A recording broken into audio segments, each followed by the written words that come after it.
Okay, pot, meet, kettle. Ironically, we're here to discuss the mayor's allegations that a Leeward Planning Commissioner is disrespectful to staff and applicants and needs to be removed. And yet our mayor and his team are arguably being disrespectful and just downright nasty to this commissioner. But that's supposed to be okay. Mark Van Pernis allegedly disrupts meetings and ignores the direction of the chair. But did the Leeward Planning Commission, did any board or commission, did our own council members receive any formal teleconference training? I've heard the mayor and his team have put together a compilation of Mark Van Pernis's supposed Zoom meeting bloopers as an attempt to show you why they think that this curmudgeon needs to be kicked to the curb.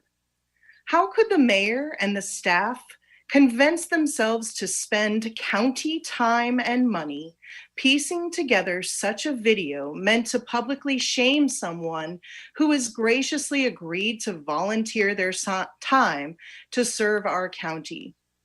Do people not understand or care that Mr. Van Pernis has a disability that affects his speech? Have any accommodations been made for him?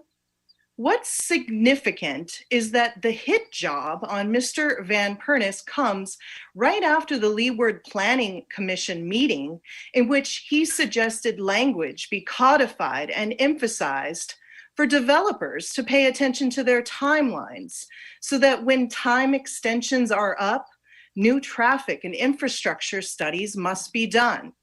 I'm sorry, but what's wrong with that? I'm currently participating in this meeting from Puna in one of the many regrettable substandard subdivisions from the past. What's wrong with trying to advocate for smart growth? Rather than ostracize dissenters, give them the necessary training to effectively keep government honest and accountable with decorum in teleconference meetings. Help people understand Zoom etiquette. Don't be rude and disrespectful and make fun of people with disabilities by showing video clips to try and prove what? That you yourself are mean and nasty? When you point your finger at someone else claiming they are a jerk, there are a few more fingers pointing back at you, suggesting the same. I sure hope council members do right by Mr. Van Pernis today. To Mr. Van Pernis, I just want to thank you for all that you have done for our island community in the 45 years you have lived and worked here. I know that we can credit you for the extension of Ali'i Drive to Kealakekua and for the preservation of Kua Bay. And I just want to sincerely thank you, sir. And I'm sorry that you have been subjected to this unprecedented disrespect and public shaming by county officials. Thank you, Tiff. You're out of time. I just want to let you know, council members, I've sent you this testimony along with a huge list that my network and I put together of other things you could be doing with your time. Very helpful. Thank you, so Tiffany. Jeanette, next testifier, please. Thank you, Madam Chair. Our next testifier is Janice Palmaglini. Janice, I will turn on your video. And please unmute your microphone and go ahead. You have 3 minutes.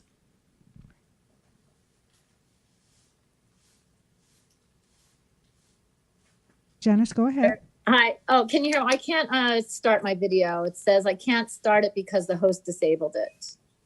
That's all right. Please go ahead. It was on before. Okay, here we go. Hold on. Okay, thank you. Okay, aloha committee members. I'm testifying regarding Communication 183, and I am strongly opposed to it. It makes one's head spin to think about the precedent-setting move by Mayor Roth to remove a sitting planning commissioner due to what he claims are personality issues. One might not have questioned the mayor's motives so strongly if, one, he had nominated this person himself rather than the mayor before him. Two, if he had provided Mr. Van Pernis with a written, publicly accessible document putting him on notice that his actions were disagreeable to him before taking such extreme action to remove him. Three, if he hadn't supported so many controversial positions on so many land use related personnel matters in his short time in office. 4, if he hadn't pushed to jump the queue by trying to fast track this odd demand, that is asking to take it straight to the full council rather than the normal process of going to committee first, a process that's meant to allow for more public input in decision-making. My opposition has less to do with Mr. Van Pernis and everything to do with the mayor's apparent top-down, non-inclusive, one-lane approach to governance. Residents have a growing sense that the mayor wants to be surrounded by people who agree with him, and in this case, even wants them to have the demeanor he prefers. That's not how a healthy democracy works. The mayor appears to be lacking an understanding of his role, which is to represent all of Hawaii County's residents by being inclusive and willing to make decisions based on information and views from diverse perspectives. Mr. Van Pernis may not be the lamb or sycophant our mayor would like, but his questions on the Planning Commission are important and enlightening. Does the mayor want the answers to critical land use questions swept under the rug?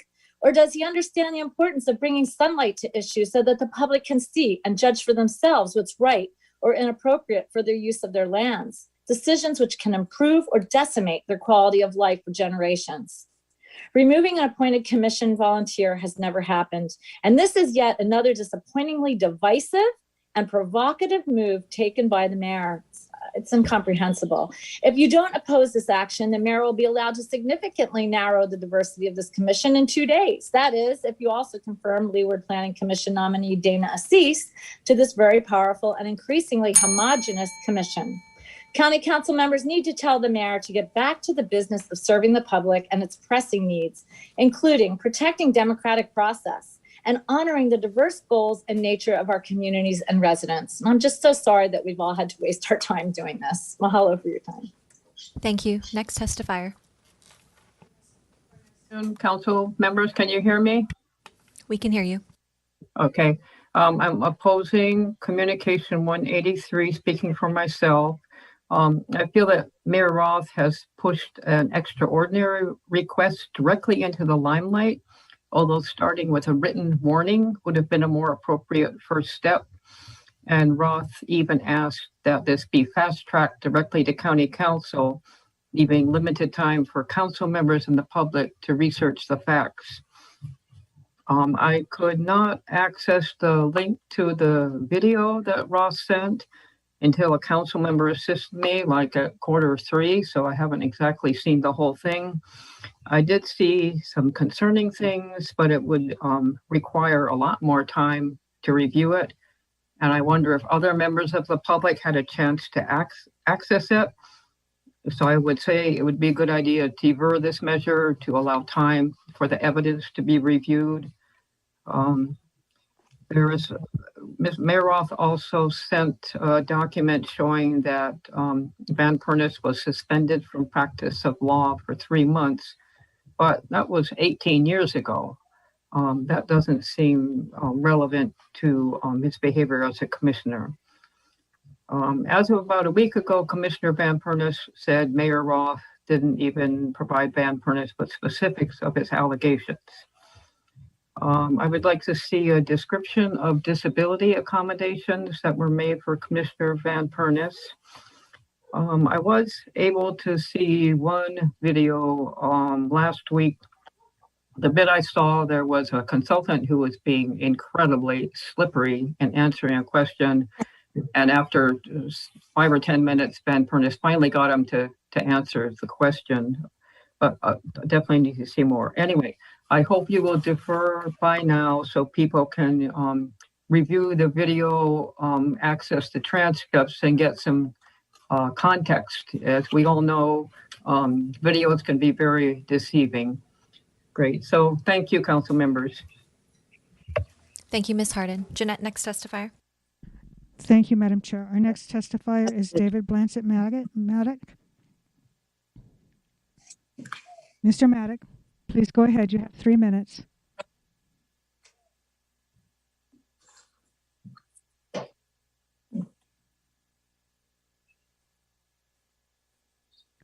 Please unmute your microphone. We cannot hear you. Hello, this is David Blancett Maddock. My wife is going to go first. We're both testifying. We're having to use the same equipment. Can you start the clock now? Can you hear me? We can hear you. Please go ahead.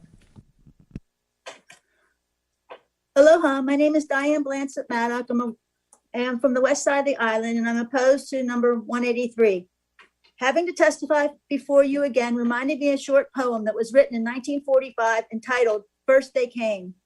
First they came for the communists. I did not speak out because I was not a communist. Then they came for the socialists. I did not speak out because I was not a socialist. Then they came for the trade unionists. I did not speak out because I was not a trade unionist. Then they came for the Jews. I did not speak out because I was not a Jew. Then they came for me, and there was no one left to speak out for me. I have lived my life by this lesson. It's not too late for each of you too. I know that I'm really weary from having to expend time and effort to speak to you about the real issues affecting your constituents, especially those of us on the west side of the island, about the issues surrounding the unintended consequences of the Zendo appointment. The important fact before you today is the close timing of the mayor's request and then demand for the removal of a volunteer commissioner within 10 days of this volunteer bringing up the alleged conflict of interest actions by the new planning director. This should be of grave concern to each of you in representing us. In closing, the facts should always be reviewed without political influence and in the interest of best serving all the people. But this decision particularly affects the West Side residents. Our West Side representatives should be given deference over the mayor's action to silence opposition to his plans for change, to many of us to destroy our peaceful environment in Kona. As all of you know, our West Side is ripe for abuse and development. Please help us keep Kona a place that we are proud to call home and not let it become an overdeveloped area like Maui or Oahu. Thank you.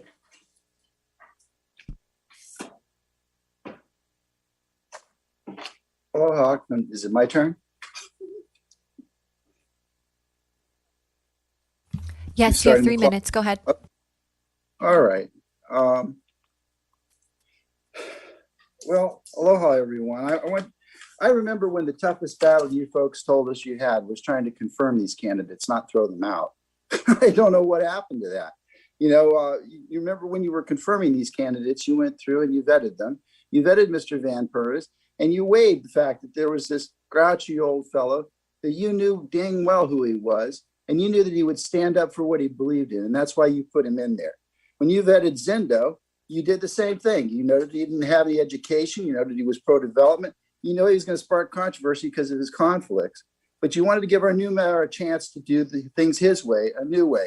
But you promised us checks and balances. You promised that people would be protected. We'd always have a voice in our government. We'd have a voice to challenge these powerful mayoral appointments, challenge any conflicts of interest that no Kern may have. You called us to give Mayor Roth a chance. But what happened to the mayor we elected? We're no longer about bringing people together. We're no longer about debate and resolving differences and transparency. The administration is removing the public from our government and not including them. It's blatantly removing our citizens from participation in our own government, and then he'll destroy anything that tries to stop it. Mr. Van Prentice challenged the conflicts of Mr. Kern. The administration shut down the microphone and used that procedure to stop him. And then they told him he had to go and put it on the agenda, and he did. And now they said, well, now he's got to go. This is not about Mr. Van Prentice. It's just the beginning of a strategy to purge the public from the oversight administration of these secret deals. What they're doing is so brazen they can't have anyone watching it. The other day, our own council people caught them trying to eliminate citizens from the review process. Zendo told you right out that he would not be filling vacancies in the public participation in important bodies like CDP. He said the public's challenge was a threat to their streamlining the process for their developers. He openly told you that they unilaterally, without you, plan to reevaluate whether to even continue these public seats at the table that stand in their way. I think you can remember the challenges they gave you. They threatened you with lawsuits, and they gave you one. They told you that you had personal motives and said you had vengeance when you were making your votes. They turned on your microphones instead of turning them off. And they laughed at you afterwards, saying that you made fools of yourselves. Well, read this mayor's letter. He's turning off microphones. He's bragging about it, silencing his opposition and keeping the public in the dark. And just like that, Mr. Van Pernis and the people are silenced by the flip of a switch. We're already locked out of our own hearings. The doors to these chambers are locked from the inside. We can only see and hear some artificially reality chosen by what view you put on the screen, what you edit. And is there going to be anybody behind those locked doors for us? Mr. Van Pertis was our representative in this. He was the guy who was going to question people like Zendo and like our mayor. And that is public and robust government. That is democracy. Thank you so much for your time. Thank you, Madam. Telling me I had a second left. Thank you, Madam Chair. Our next testifier is Keith Unger. Mr. Unger, please go ahead. You have 3 minutes. Aloha, Chair and members of the Planning Committee. My name is Keith Unger, and I'm testifying today as an individual on Communication 183. I served on the Leeward Planning Commission for 7 years, from 2013 to 2020, and had the privilege of chairing the commission for the last 5 years of my term. My last hearing was Mr. Van Pernis's first hearing. I was shocked to learn last year that he was a candidate for the position of commissioner on the Leeward Planning Commission. Knowing his abrasive personality and the fact that he was suspended from practicing law in 2003, I lobbied against his confirmation. The County Council's confirmation process was controversial from the beginning and exposed red flags that were ignored, and that's why we're here today.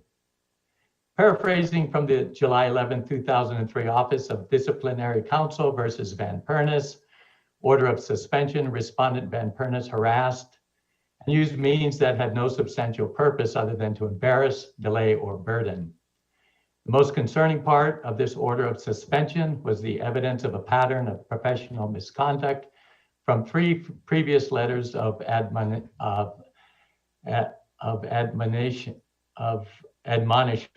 This pattern of professional misconduct continues today as a commissioner on the Leeward Planning Commission. As mentioned previously, my last hearing with Mr. Van Pernis was his first. In that hearing, he was unprofessional, rude, combative, got into arguments with applicants, spoke over applicants, pointed fingers, and was not interested in working through the process to find common grounds or solutions. Leaving Mr. Van Pernis on the commission is unfair to the current Leeward Planning Commissioners and Chair. It's also unfair to the consultants and applicants that come before the Leeward Planning Commission and have been routinely humiliated by him. He should have never been confirmed as the commissioner. The County Council made a mistake, and now it's up to you to fix it. I strongly support the removal of Mark Van Pernis as commissioner. Thank you for the opportunity to testify on this important matter. Thank you, Mr. Unger. Thank you. Our next testifier is Ken Van Bergen. Ken, please go ahead. You have 3 minutes. Aloha, Chair and committee members. I'm here to testify on behalf of Communication 183, and I support the mayor's request to move Mr. Van Pernis from the commission. I don't know Mr. Van Pernis personally, and I commend anybody that's willing to volunteer on a commission basis, especially the Planning Commission. It's quite a large workload, and it's long-term, and it's a very important commission. And so I appreciate anybody that's willing to step up and take that on. However, it does come with an appropriate conduct, your code of conduct. And last summer and fall, I participated in several planning commission meetings on a project that was being vetted by the commission. I wasn't the applicant, but I had an interest in the project. And I was shocked by Mr. Van Pernis's actions, his rudeness, his seemingly vendetta against the applicant himself, his rants. He was hard to understand and follow, and I'm not talking about the slur from his stroke. That is not the issue. He can understand the words, but just the sheer volume of unrelated words, and he just would go on these vents, and it was just so incredibly rude. I've never experienced a commission member in any body acting like that, and I don't know. The chair had problems at times keeping him under wraps, and I just don't understand how something like that actually got confirmed to the commission. So I understand why the mayor is making this unusual request. Obviously, you can't take it lightly. It is a very, very important role that all commission members play in all the different committees. And the removal's got to be really, really considered heavily. However, in this particular situation, based on my experience in front of the Planning Commission, I 100% support it because he has no place on that commission unless he drastically changes and acts differently. He's a very educated person. I'm sure he's done a lot of good things, but you have to have a certain level of conduct, and I didn't see that at all in my experience in front of the commission. So I appreciate your time. Thank you. Thank you, Mr. Van Bergen. Next testifier. Thank you, Madam Chair. Our next testifier is Christy Van Pernis.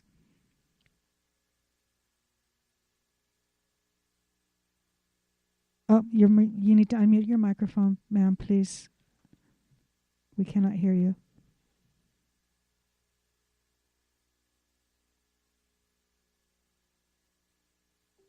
Okay, go ahead, please. You have 3 minutes. Am I muted or unmuted? We can hear you. Okay. Do you want me to start my testimony? Yes, please. Okay. I'm against Bill 183, and I did submit complete testimony, and I hope you all take the time to read it. I'm going to try and read some abbreviated remarks here, just considering the time constraints. First of all, I want to thank you for your time today. I ask that you do read my full testimony that I previously submitted. I wanted to give you a little bit of background. I'm Christy Van Pernis. I'm married to Mark. I've been an active businesswoman and a loving resident of these islands for 40 years. Our daughter was born and raised here and has interned for Tulsi Gabbard in Washington, D.C., and worked for Sylvia Luke, our state's finance director. We've been involved in many positive issues, but at this moment, I am thankful my daughter is working off island and does not have to see firsthand the debasement of mayor's office. As a voter who supported Mr. Roth, I am disgusted by his unprofessional handling of this matter. We have major issues to tackle, such as waste and sewers. To see Mr. Roth sink to this level for someone who is on a voluntary commission is beneath the level of our county government. On top of that, someone from the mayor's office, a source that was not identified, which is illegal, put together a cherry-picked video montage of Mr. Van Pernis. The video was out of context and designed to make Mr. Van Pernis look pathetic. I'm beginning to see a pattern coming from the mayor's office of doing things that are not normal or appropriate. We in West Hawaii are sick and tired of sitting in traffic, the worst traffic ever. We are weary of seeing developers get numerous extensions and not honor infrastructure agreements. I'm not excusing the fact that my husband asks hard questions. I am aware that he often sounds crusty and investigatory, but I'm also aware that he's a good man with good intentions who knows the law and cares about the county. Although he may ask hard questions, I'm more concerned about why some of those hard questions are not answered. So I watched complete videos of meetings, not little snippets, and I was shocked to see how often he was interrupted by a past planning commission lady. He was not allowed to get his answers out. And then I was shocked to read on social media, Tim Richards' wife, that said the commissioner hated him. Thank God she is no longer on there. But this is so low and classless. Is this what we want to see? Forward to future meetings, and I'm happy to see Mr. Batusik is doing a great job. He's considering hard issues. Mr. Van Pernis is looking forward to working with him. I was sad to see Mr. Kern's interview that the Kailua Village Design Commission may not be of use, and the mayor's office would consider appropriate people if they did. I did not pay attention to the appointment of the planning director. I trusted Mr. Roth to do the right thing. Mrs. Van But now I Pernis. ask, was it appropriate to fill the planning position with a developer's consultant? Mrs. Van Pernis, your time is up. Thank you for your testimony. Okay, I have some suggestions here that I would love to give, but Thank you. Next testifier, please. Our next testifier is Carolyn Pellet. Ms. Pellet, please unmute your microphone and go ahead.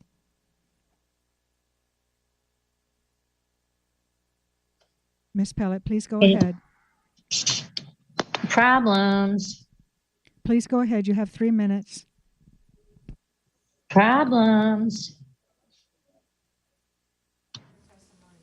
Minutes. Miss Can Pellet, you we hear can hear me? you. Miss Pellet, we can hear you. Go ahead. Your 3 minutes starts now. Oh, okay. You sure you can hear me? Because I don't see anything.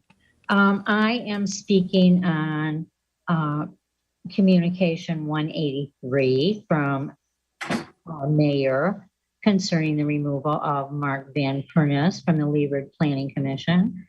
From what I have heard, Mr.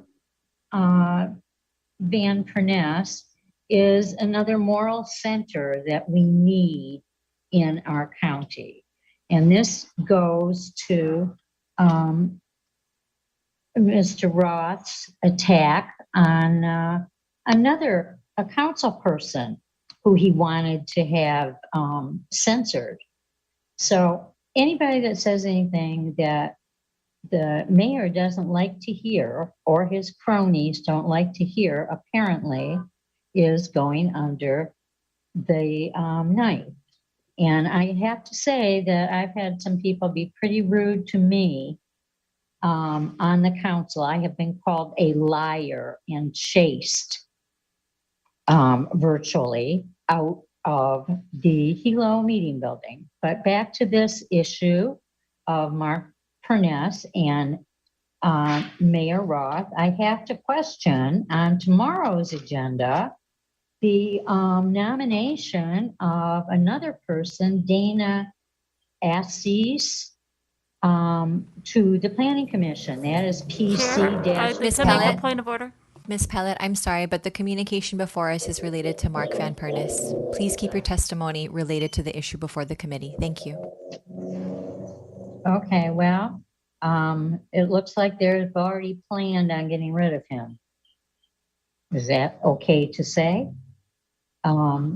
I think that we need to look into our mayor's behavior and all of his cronies that he has put in to these positions.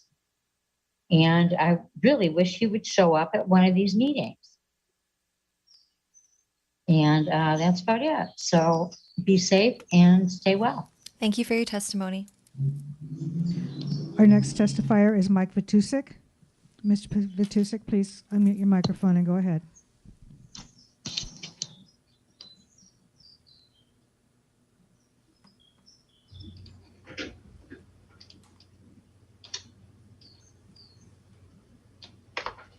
Aloha, is it on? Yes, we can hear you. Thank you. Aloha, my name is Mike Vitusik. I'm the current chair of the Leeward Planning Commission. I'm not here to speak out either for or against the removal of Commissioner Van Purness. I'm here today to ask for help. I believe that some of Commissioner Van Purness's behavior on the Leeward Planning Commission is problematic, and I think we need help in addressing it. I leave the solution on how we address it up to you as the council. I'm worried that this is being characterized as a political issue when the reality is that Commissioner Van Purness's behavior does affect our commission's ability to do our job fairly and respectfully. You know, most of us were appointed under the previous administration. We don't have any correspondence regularly with anyone from this administration or the last. And we're volunteers giving our time to help the community. I hope the council will watch the tapes of our meetings.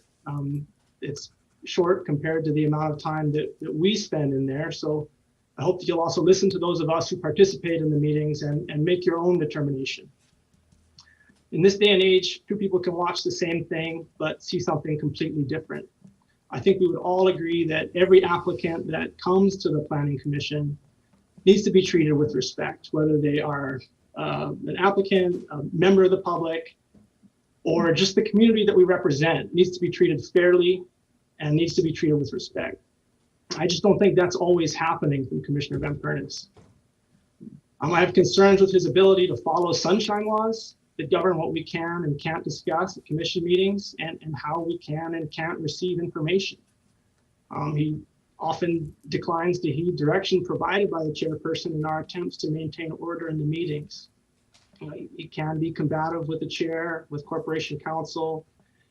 And when he's told he needs to cease questioning to remain in compliance with sunshine law or allow other commissioners the opportunity to ask questions or even to give the people that he's questioning the chance to respond, he sometimes has a hard time in giving up that floor.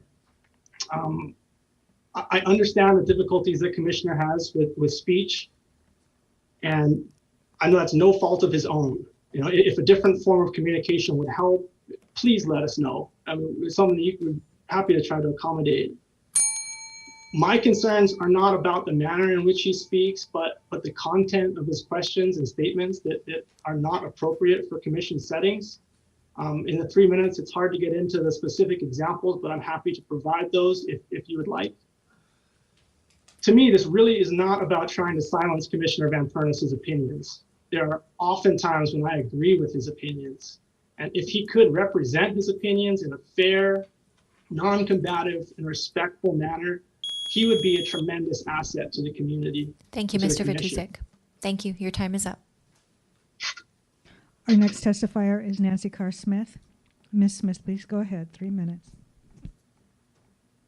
Aloha, everyone. Thank you for giving me the opportunity to testify in Communication 183. Unfortunately, I support the mayor's request for the removal of Mark Van Pernis from the Leeward Planning Commission. Over the past year, the commission had to endure several uncomfortable episodes of rude, disrespectful, and inappropriate behavior by Mr. Van Pernis. The toxic environment that was created often made it challenging to get through a meeting.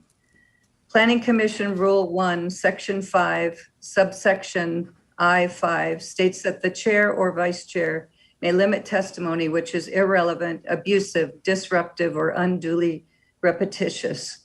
This happened time and time again. Subsection I-8 states that any person who does not abide by these rules may be ruled out of order. Subsection J states that any person who disrupts a meeting which prevents or compromises the conduct of the meeting may be removed at the discretion of the chair. Back in February 2020, Corp Council had to reprimand Mr. Van Pernis for his conduct and reminded him that this is not an adversarial process, that he needed to be courteous or would be asked to leave. That was a warning. I, as chair, tried my best to be as patient as humanly possible. I didn't want to have Mr. Van Pernis removed from a meeting. I like to give the commissioners the opportunity to speak as much as they want, but when it gets out of line the way it did over and over, it becomes a different thing. He repeatedly ignored the request for change in behavior. Back in October 2020, I wrote a letter to Mr. Van Pernis after consulting with Corp Counsel Jay Yoshimoto, who approved my draft, and he sent it to Mr. Van Pernis. He never responded, but that was also a warning letter. I'm happy to read it if you would like. Mr. Yoshimoto also told me that he had a conversation with Mark directly about his conduct. That was a third warning. One meeting, I was pushed to a point of quoting the Hawaiʻi County Code of Ethics to make sure that he remembered the fair treatment that was required, that he needed to be courteous, fair, and impartial, and he continued with the same conduct meeting after meeting. Let me say that this has been a problem for the past year. It has nothing to do with Mr. Van Pernis's recent statements. There are several misstatements in Mr. Van Pernis's testimony as well. The inaccuracies should be made known. He states that he wasn't trained for the commission when I know for a fact that he met with Corp Counsel Malia Hall and planning staff Jeff Darrow on January 30th before his first meeting. There are other things as well, and I'd be happy to go into them if you want to give me more time. I'm also aware that this is not the first time that a board member has been asked or has been wanted to be removed. Mrs. Carr Smith, I'm sorry, your time is up. Okay, sure. Thank you. Our next testifier is Charles Flaherty. Mr. Flaherty, please go ahead. You have 3 minutes. Thank you very much. Aloha, Madam Chair, members of the Planning Committee. I'm Chuck Flaherty, Captain Kokuai. I'm testifying on my behalf. I'm against Communication 183 and the removal of Commissioner Van Pernis. It's very unfortunate this matter has been brought before you. I can understand why. But you know, I know Mayor Roth was the prosecuting attorney for the county, and it's probably difficult when faced with a situation like this not to go into that mode.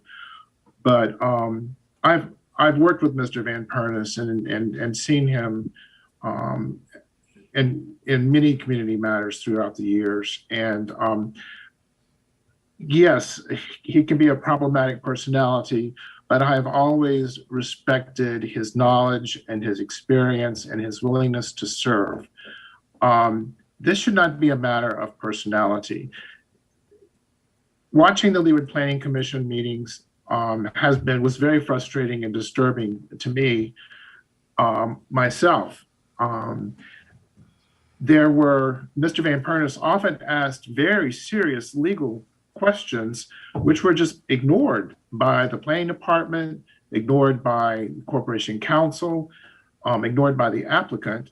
And I mean, for instance, in December, there was an applicant that was not even a legal entity that was allowed to be agendized on the agenda when Mr. Van Pernis, pointed out the fact that this was not a legal entity and therefore there really technically was no one, to make the application. That was just simply ignored. Not to mention the corporation counsel and the planning department didn't even seem to understand the point. So the bottom line for me is that the commission has got many issues, and talking to the commissioners, one of the primary issues is they don't feel they're getting support from the planning department and corporation counsel. And quite frankly, through my knowledge and experience watching the Leeward Planning Commission meetings, they're leaving a lot of legal issues on the table or on the floor that are potential lawsuits by citizens of this county because their interests, the laws are just being ignored. And when Mr. Van Pernis brings up an issue, it's like they don't want to deal with it. It's like too much or something. I'm not quite sure. But I really think that it would be a great disservice at this point in time to point one finger at one individual when there is a problem, a very complex problem here. And I hope that the county council will defer this matter and attempt to address the issue. Thank you, Mr. That's Flaherty. ongoing. Your time is up. Commission. Thank you very much. Thank you. Our final testifier, Madam Chair, is Barbara DeFranco. Please go ahead. You have 3 minutes.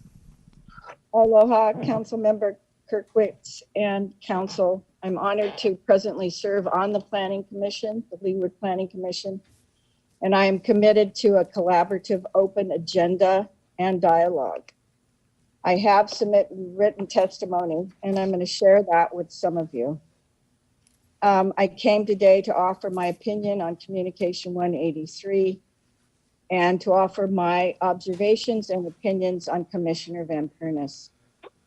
I understand that my role as a commissioner is to listen carefully and respectfully to those presenting, those commenting, to my fellow commissioners, the planning department, and then to ask questions, relying on each other as a body to fully understand the scope of requests brought before us and the implications to our community. Then through due process, we discuss and make recommendations. Our commission meetings can last up to 8 hours. Each commissioner brings to the table their expertise and insight. Diversity is important and paramount to getting views from all sides. However, to allow accusatory and repetitive comments by Commissioner Van Pernis to go unmentioned would be irresponsible of me. His continued inappropriate conduct is time-consuming, distracting, and creates a negative work environment. Having served as chair for the CDP, I have deepened my respect to watch how our past planning commissioner chair, our past planning commission chair, and our present chair have respectfully tried to work with Commissioner Van Pernis. Many times he is disrespectful to those participating in the meetings and is repeatedly asked to stay on track. The disappointing outcome is that then it becomes necessary for the chair to mute him. If this were someone merely asking questions, it would not be necessary to mute him. No one in the meeting should have to endure his behavioral abuse. I think that Mayor Roth's letter and request is valid. He is seeking to protect the integrity of the commission. Sunshine law restricts the commissioners from personal discussions, and with COVID guidelines in place, we meet by Zoom. I do not know what the other commissioners feel about Commissioner Van Pernis.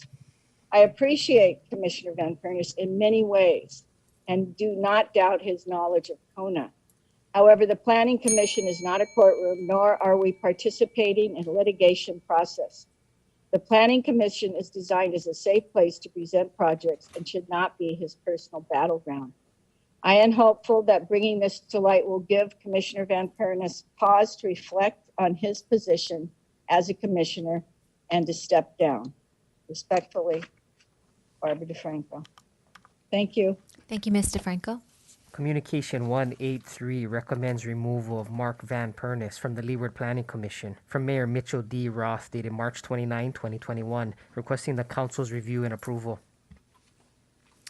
We have a motion to recommend removal of Mark Van Pernis from the Leeward Planning Commission.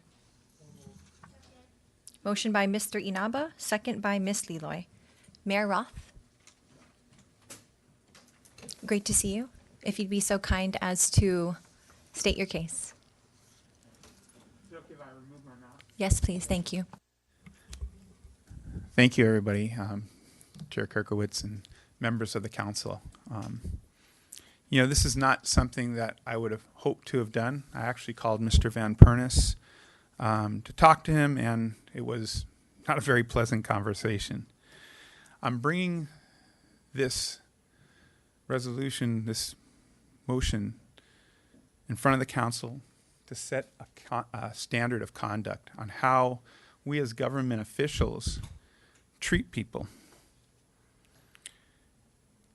how we need to treat each other with respect and aloha. The state of Hawaii has the Aloha Spirit Law that talks about how we treat people.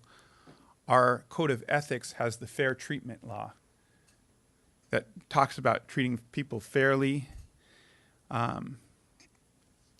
giving them a chance to talk,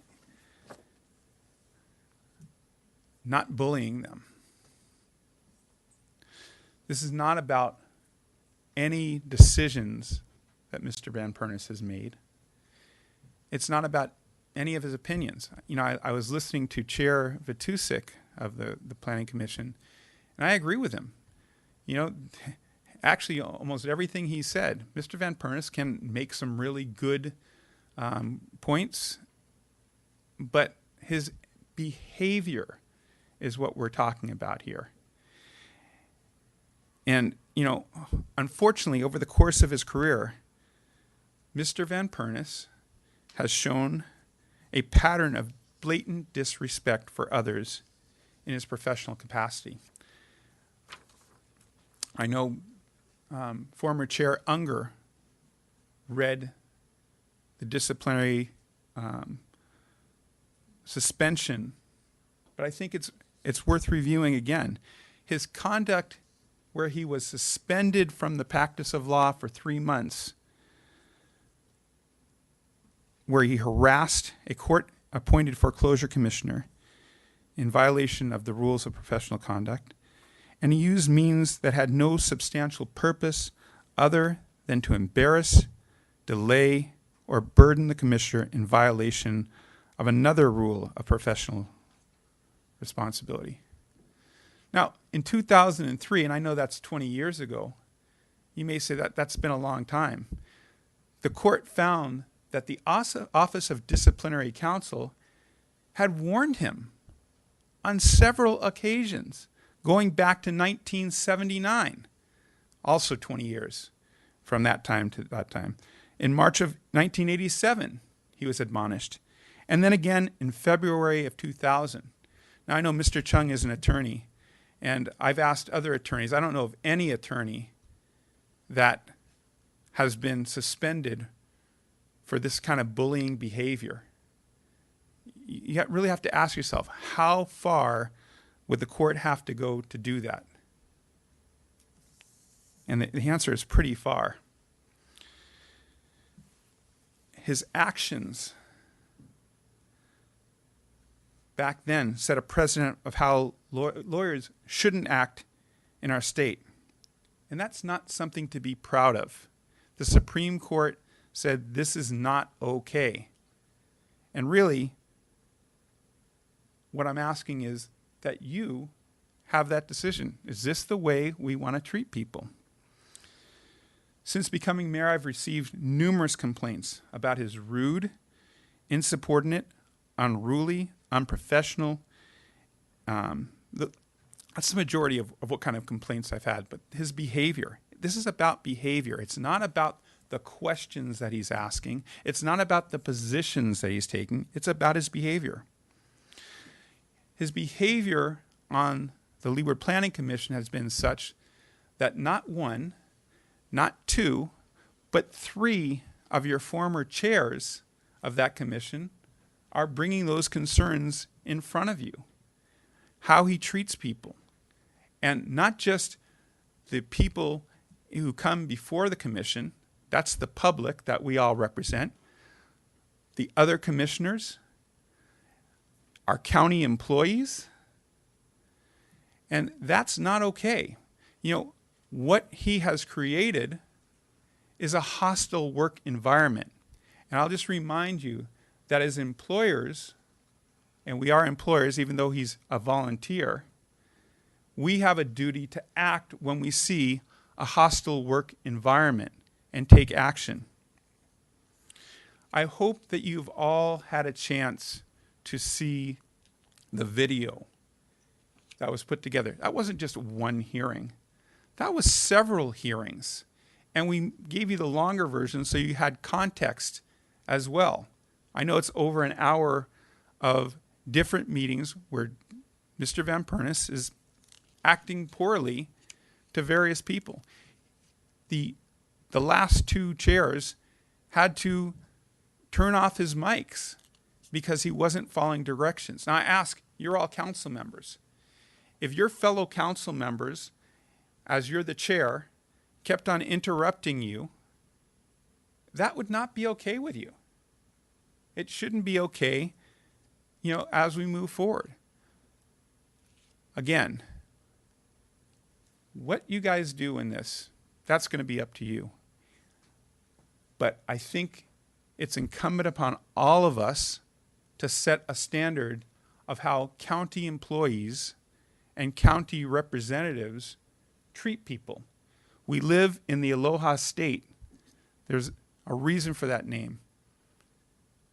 Aloha is the way we treat people or how we don't treat people. Again, this is all about behavior, not about substance of what he's asking. I agree with Chair Vatusik. He has the ability to ask some really good questions, but it's not okay to harass and bully people. So I leave you with that. It's your decision. The charter gives me the ability to ask it, and your decision is to decide whether that's going to be how you treat people. Thank you, Mayor Roth. Will you be here for the remainder of our deliberations? I actually have another meeting upstairs. We Okay. went a little If bit we have late. follow-up questions, we'll direct them to Planning Department. That's fine. Okay, thank you. Thank you. Aloha, Mr. Van Pernis. I see you are joining us from Kona. I do want to provide you an opportunity to address this body. Okay, go ahead. Am I heard now? Yes, we can hear you. Okay, staff has turned the machine on. Nearly all applications have received favorable recommendations. Ms. Carsmith and I usually voted the same. She's no longer a commissioner and Mr. Vatusik chair. Mr. Unger is long gone and was chair for maybe my first meeting 2.5 years ago. The chair controls the meeting and commissioners. And now with Zoom muting, lots of people are muted, not just me, because it's a Zoom meeting. The splice up video shows short portions, mostly long ago hearings, before I learned the ropes and moderated under Chair Vatusik. It omits questions and statements of commissioners, the long presentation of applicants, consultants and attorneys, planning, testifiers, and the agreements for action and votes. And the tape excludes the dozens of applications and hearings that were approved where I was not actively involved, such as with the airport hotel. particularly unfair is a short excerpt from GPM's 2 days of hearings seeking a delay of 1998 permits into the 2020s without public input. The commissioners reshaped that application and resulted in a Vatusic motion that the DPM agreed to, which included some of my points.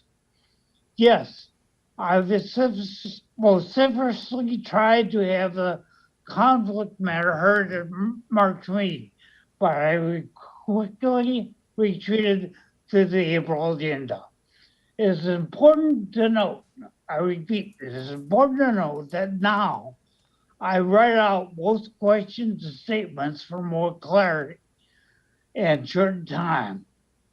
This is why you have my 2 writings in lieu of oral testimony. Fair decision requires a thorough reading of my 2 writings. I bring to the commission information it wouldn't otherwise get.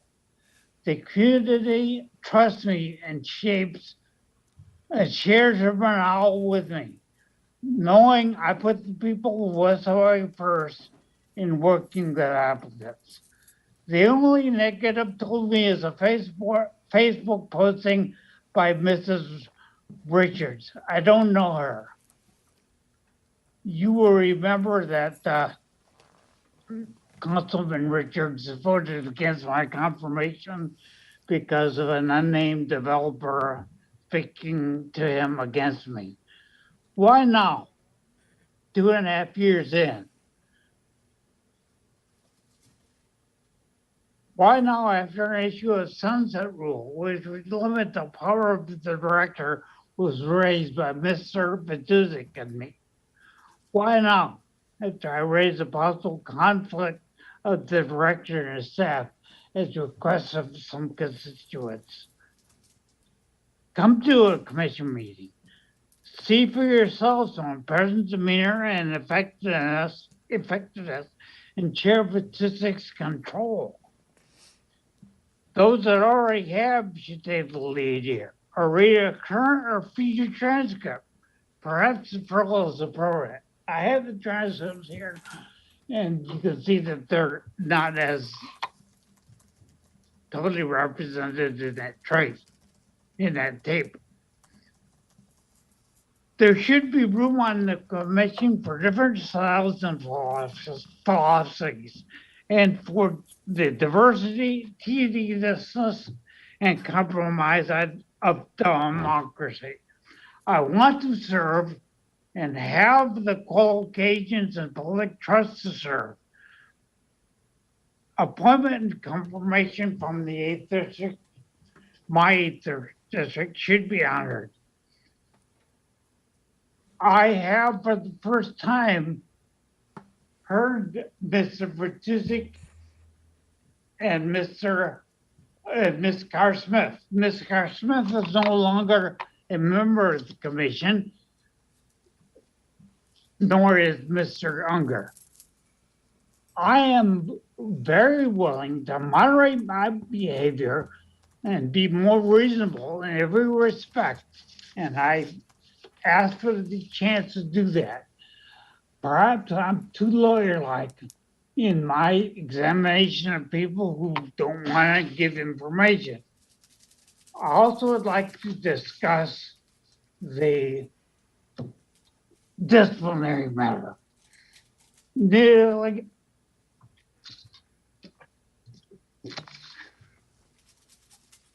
I don't know Mr. Roth. Mr. Roth doesn't know me. I do know Mr. Kern, and he knows me.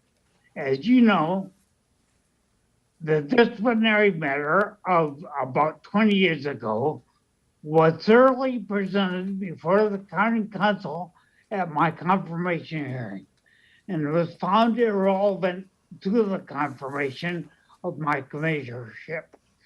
Again, these are the facts. I told a relatively inexperienced foreclosure commissioner in the Artukovich case that she could only sell real estate and not personal property, being a co-canoe. She took it to the disciplinary council.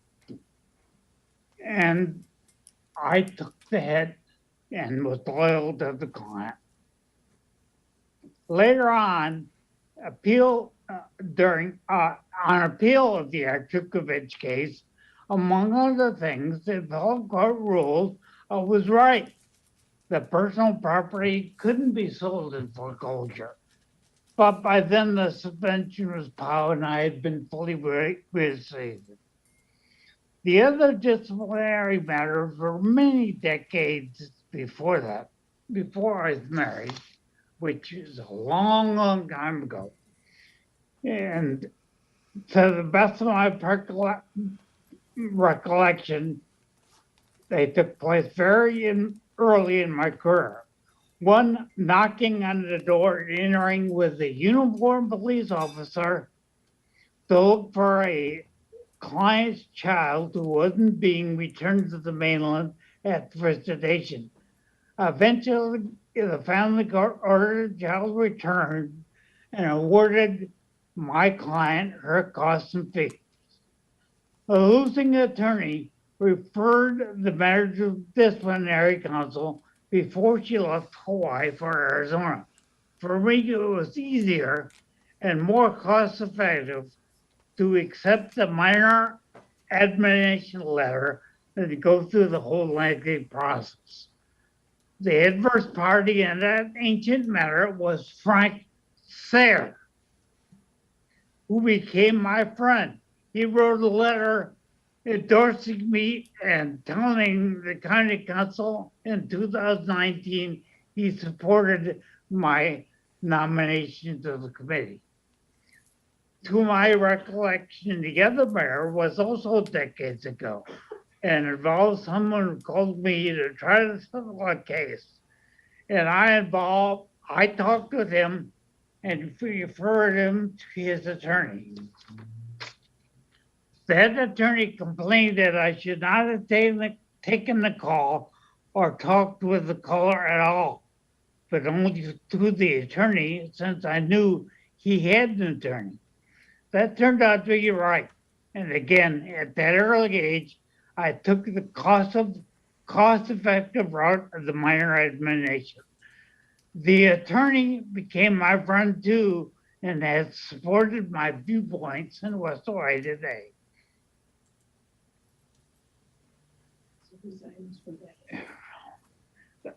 I don't see how there's any relevance in these matters to my continuation as commissioner on behalf of West Hawaii. The tape of selected shorts is not representative at all of my commissionership. I can give some examples from transcripts I have, which are more recent. If this matter can be referred, you will come to commission meetings, read the transcripts. You can read the recent transcripts even, not the real old first ones that are in that tape. But if this matter can be deferred, you'll see that my activity will be very much moderated, and I will no longer act as an attorney, but try to satisfy the other commissioners and developers. I feel that my actions under Commissioner Vitusik are much more conducive to progress. We joined in many motions together now. So I think I have a lot to bring to the commission and that a lot of people support me, and I would hope that you would act accordingly. Thank you. Thank you, Mr. Van Pernis. Before I call up members of the planning department and launch into deliberations, I'm going to take a 5-minute recess for us to get refreshments and refresh ourselves. So we are in recess for 5 minutes. Thank you.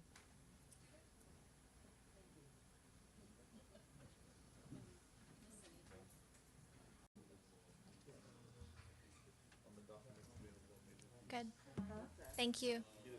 We are back on the record at 4:38 p.m. I do see Planning Director and Deputy Director here in the audience. If you guys want to come forward and provide us your thoughts on this recommendation.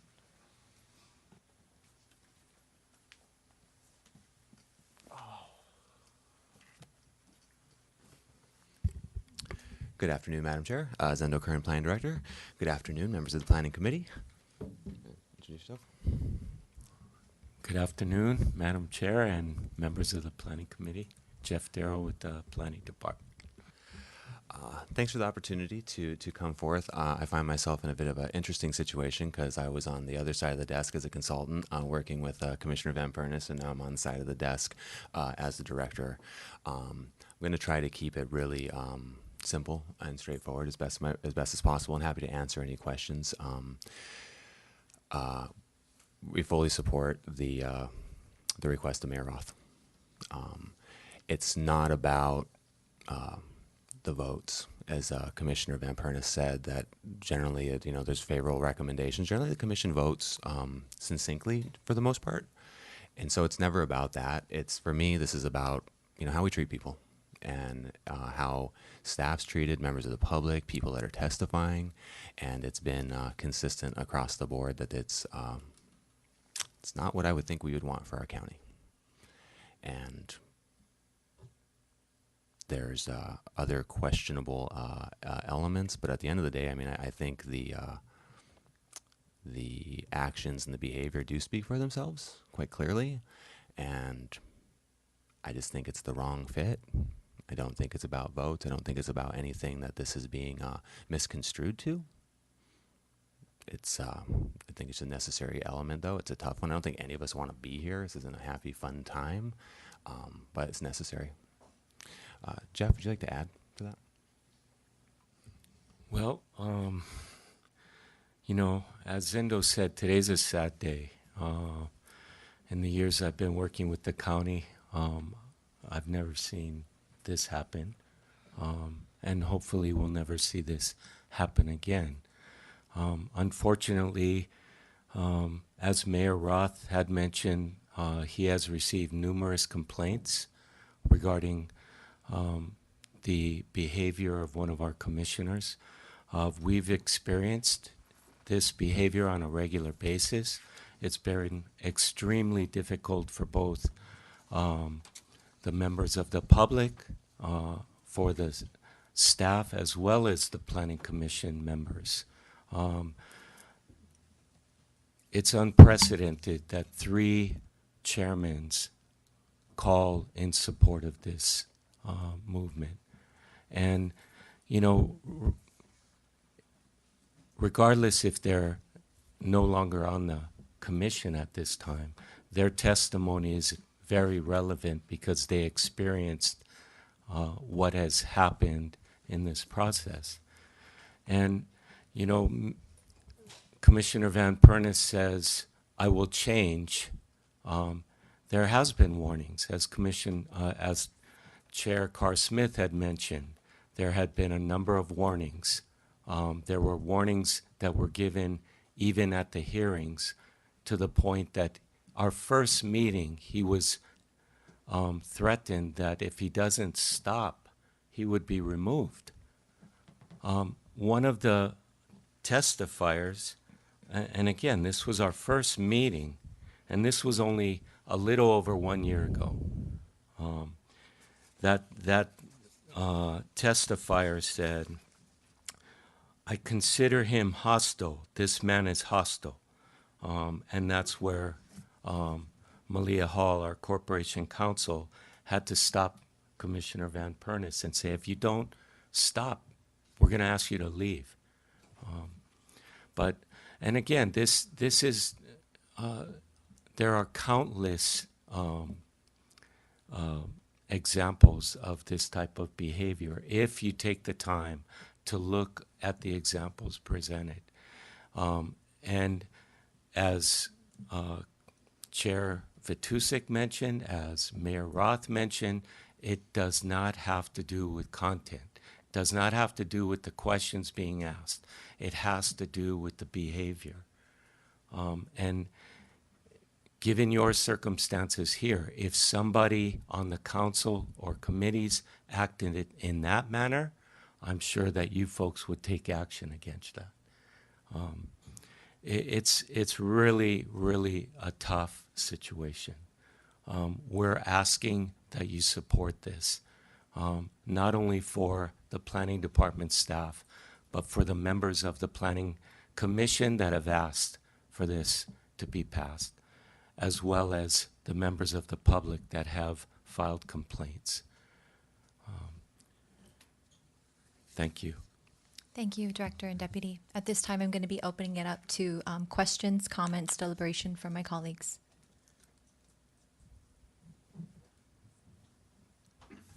Mr. Inaba, you have the floor. Okay, let's see. So, I had a chance to, since being in office, to watch some of the commission meetings, and I will agree that Mr. Van Pernis has been has interrupted, has been brash, and maybe counterproductive to a flowing and efficient meeting.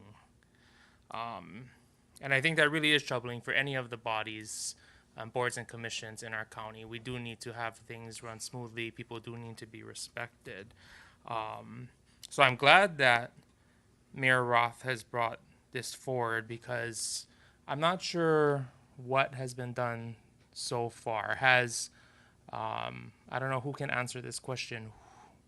Who has, the chair of the commission, asked for help with this? Is this something Corporation Council has given advice on? Is this something that has repeatedly been brought up to the mayor's office, even prior to Mayor Roth? What is going on here? I know that there was, to my knowledge, and Jeff, correct me if I'm wrong, but under Carr Smith, there was a disciplinary request that was sent to Jay Yoshimoto, the Corporation Council. That was then sent to Commissioner Van Pernis. I can't speak to what was happening during the previous administration, because I wasn't part of that. Not sure if you have anything to add as far as the previous administration goes. Again, the chair at that time, Chair Carr Smith, was having a very difficult time with Commissioner Van Pernis. She had drafted an email that she wanted staff as well as our Corporation Council to review, but she wanted that email to be sent to Van Pernis, Commissioner Van Pernis, to bring him back in line. And so as part of that, there was also discussion in-house to have the director speak to Mr. Van Pernis.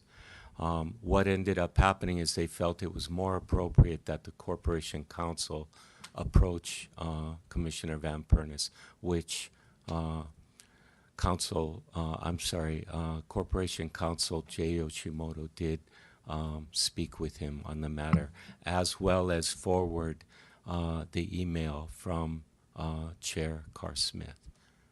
And when did this take place?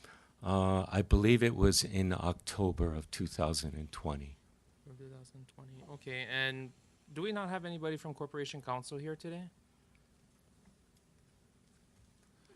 Oh, hi Renee. Thank you for being here. Being that you're the representative here today, what specifically have you folks advised? Was it more than one time, or has it been continuous advice or communication to Mr. Van Pernis regarding his behavior at the commission meetings? You know, I can't speak to the specifics, but I can tell you that I understand that Nancy Carr Smith did ask that our office provide an email. Sean, a little closer to the mic, please. Thank you. That an email be provided to Mr. Van Pernis. So, but I cannot speak to the specifics or exactly what was said. Was that more than one time, or has this been an ongoing, like your office has had to send communication regarding behavior? I can't tell you if it's Okay. an ongoing thing. I can say I believe it was once with Nancy Carr-Smith, as she has testified to, and then there might have been another request later on. But you know, if you need that information, I can get back to you Okay. on specifics. Yeah, because it is, I mean, thank you for that answer. It is very concerning that 3 commissioners have testified today regarding the struggles that they're facing in the commission, and like that body or any body, I think we do need some kind of, I guess we have rules how we conduct ourselves in these meetings, and something needs to be done about this. And like Mayor Roth said, setting precedents on what we will and won't allow in these meetings is really important. I didn't get a chance to watch this video that was sent, and I do want to say this for the record. This link was sent to us last Thursday individually as council members from the mayor's office. And I do think that we need to follow protocol.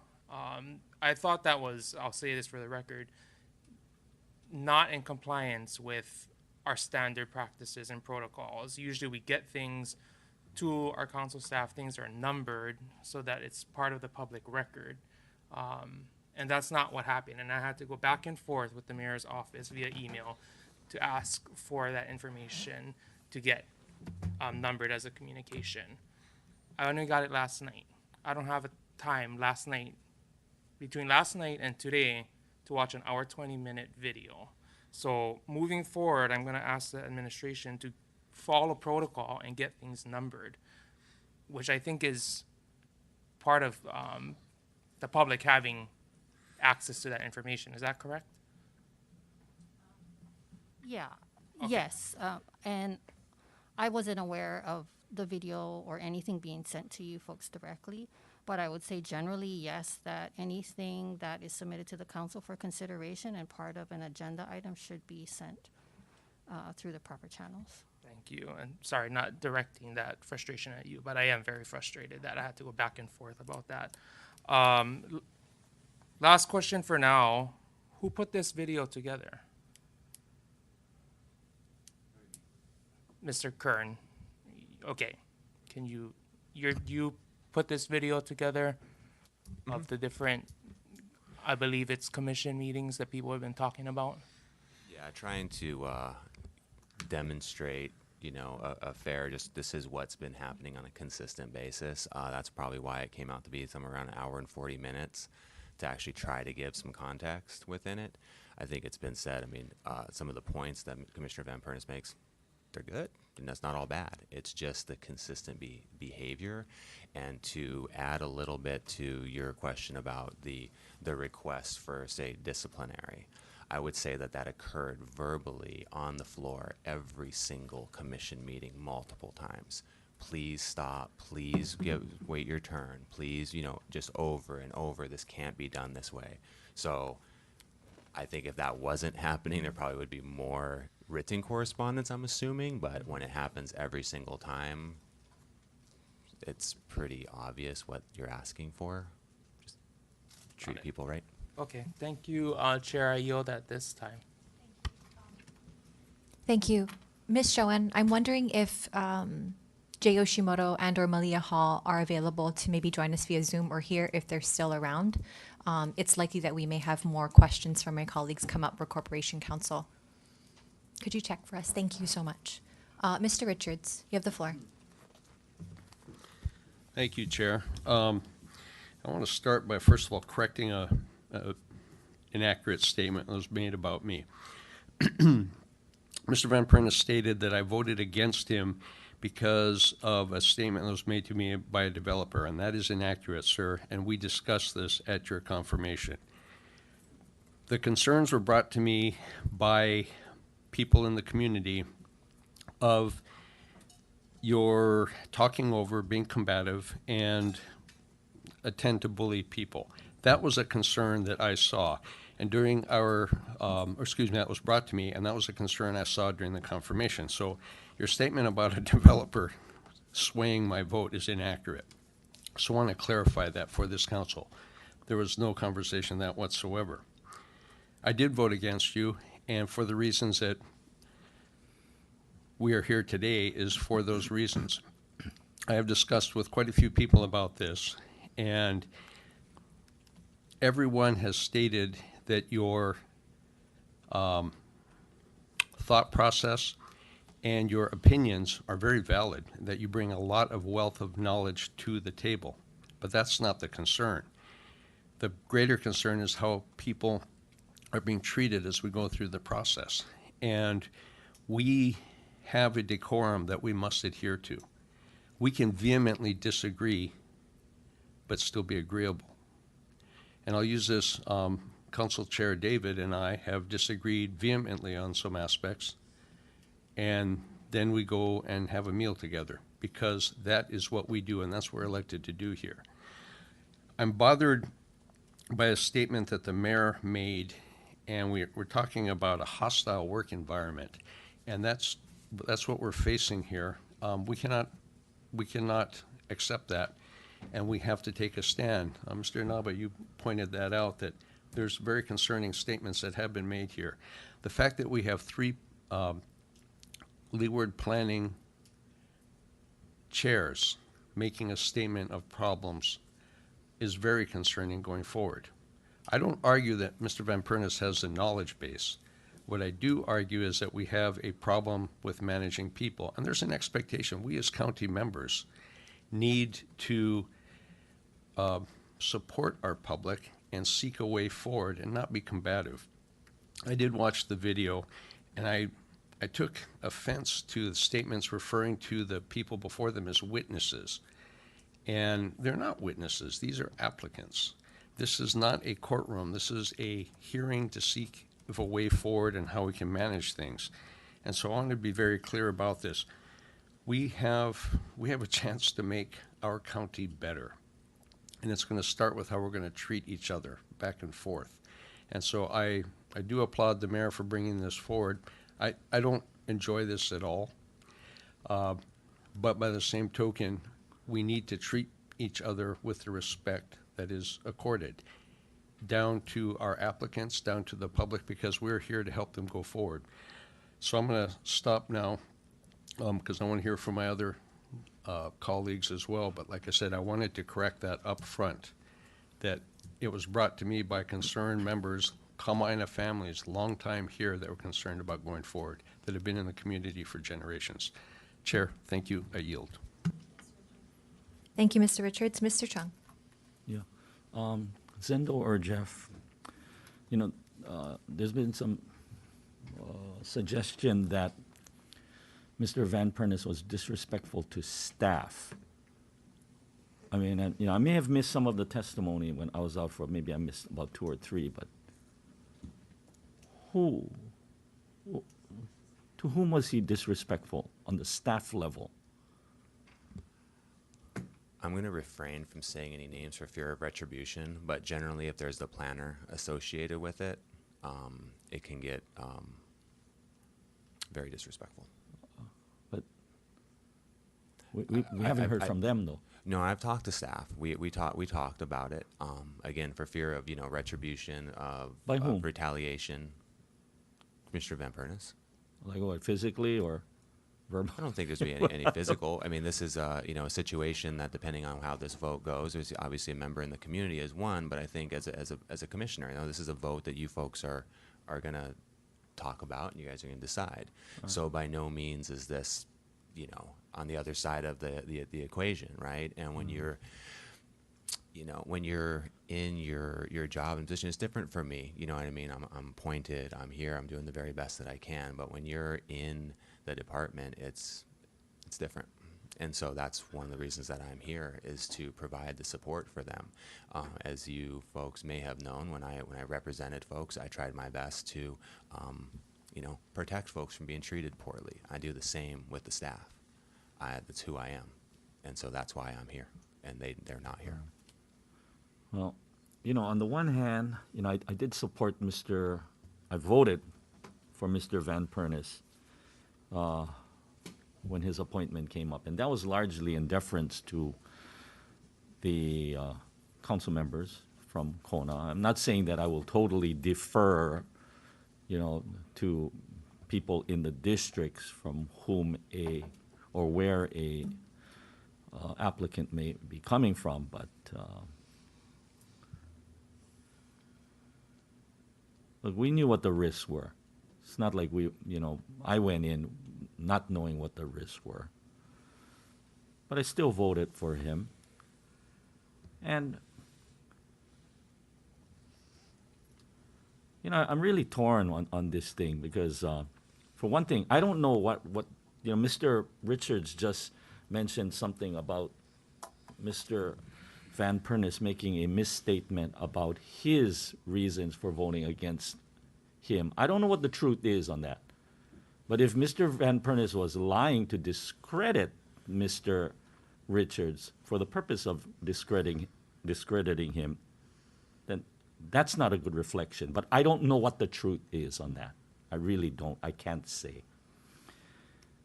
But, Zendo, as with your appointment, I think I said, I like to give people a chance. My feeling is this. Mr. Van Pernis said that if we deferred this matter, he would moderate his behavior. I don't know why he has to say that, quite frankly, though, but and become more reasonable, which should be a given, right, being reasonable. But I'm willing to give him a chance. I wouldn't mind deferring this matter to see if his alleged behavior on the board improves, as he said it's going to. And if it goes that direction, or if Mr. Van Pernis's role on the commission is secured by a negative vote, I guess, right? I would just ask him to please just follow the instructions or the directions of the chair. I mean, they're the ones who have to maintain decorum. They maintain order in these types of proceedings. And whatever impulse he may have to try to do certain things, and if he could just temper them somewhat. He is an advocate, I understand that, and he has in the past made good points. But sometimes it's all in the delivery. That's all I got to say right now. I'm just hoping maybe we can defer this and give him a chance. Thanks. Ms. David, you have the floor. Thank you, Chair. Along the same lines, when I listened to Commission Chair Vitusik in his testimony, what I sensed and what I got from him was a cry for help in trying to resolve this so that, in a way, that it doesn't have to take this drastic measure of having someone removed in this manner. I think from whatever I've heard,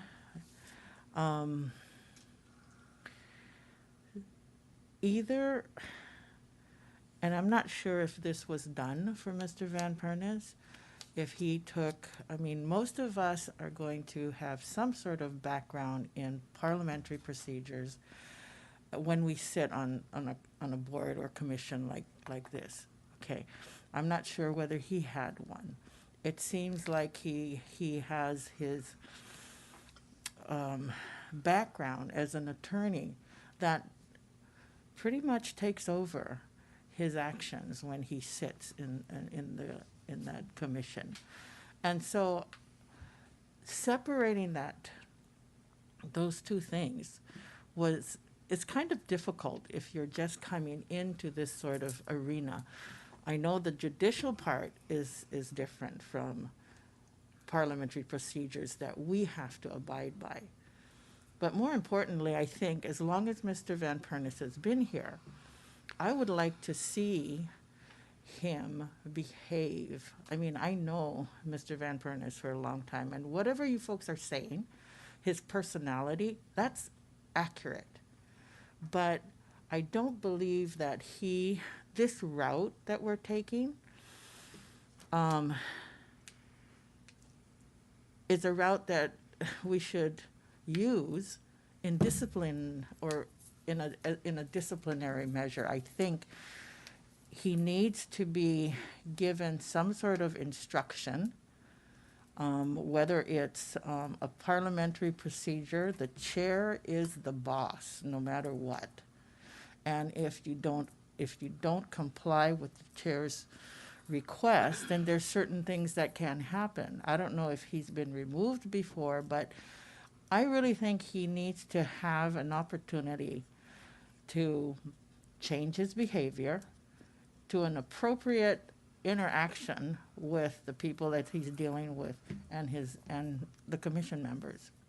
I cannot imagine that kind of behavior because, like, I think it was Mr. Richards, it doesn't happen here and on most boards and commissions and before this body because we depend on the chairperson to take control and maintain decorum.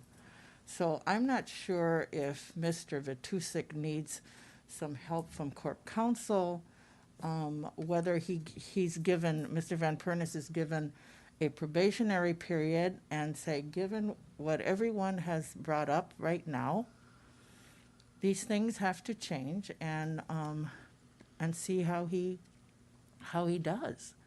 At least you've implemented a process where he's aware. I'm not sure why he would not be aware, according to what you folks are saying, but there has not been a formal process except this one to just get him out, okay?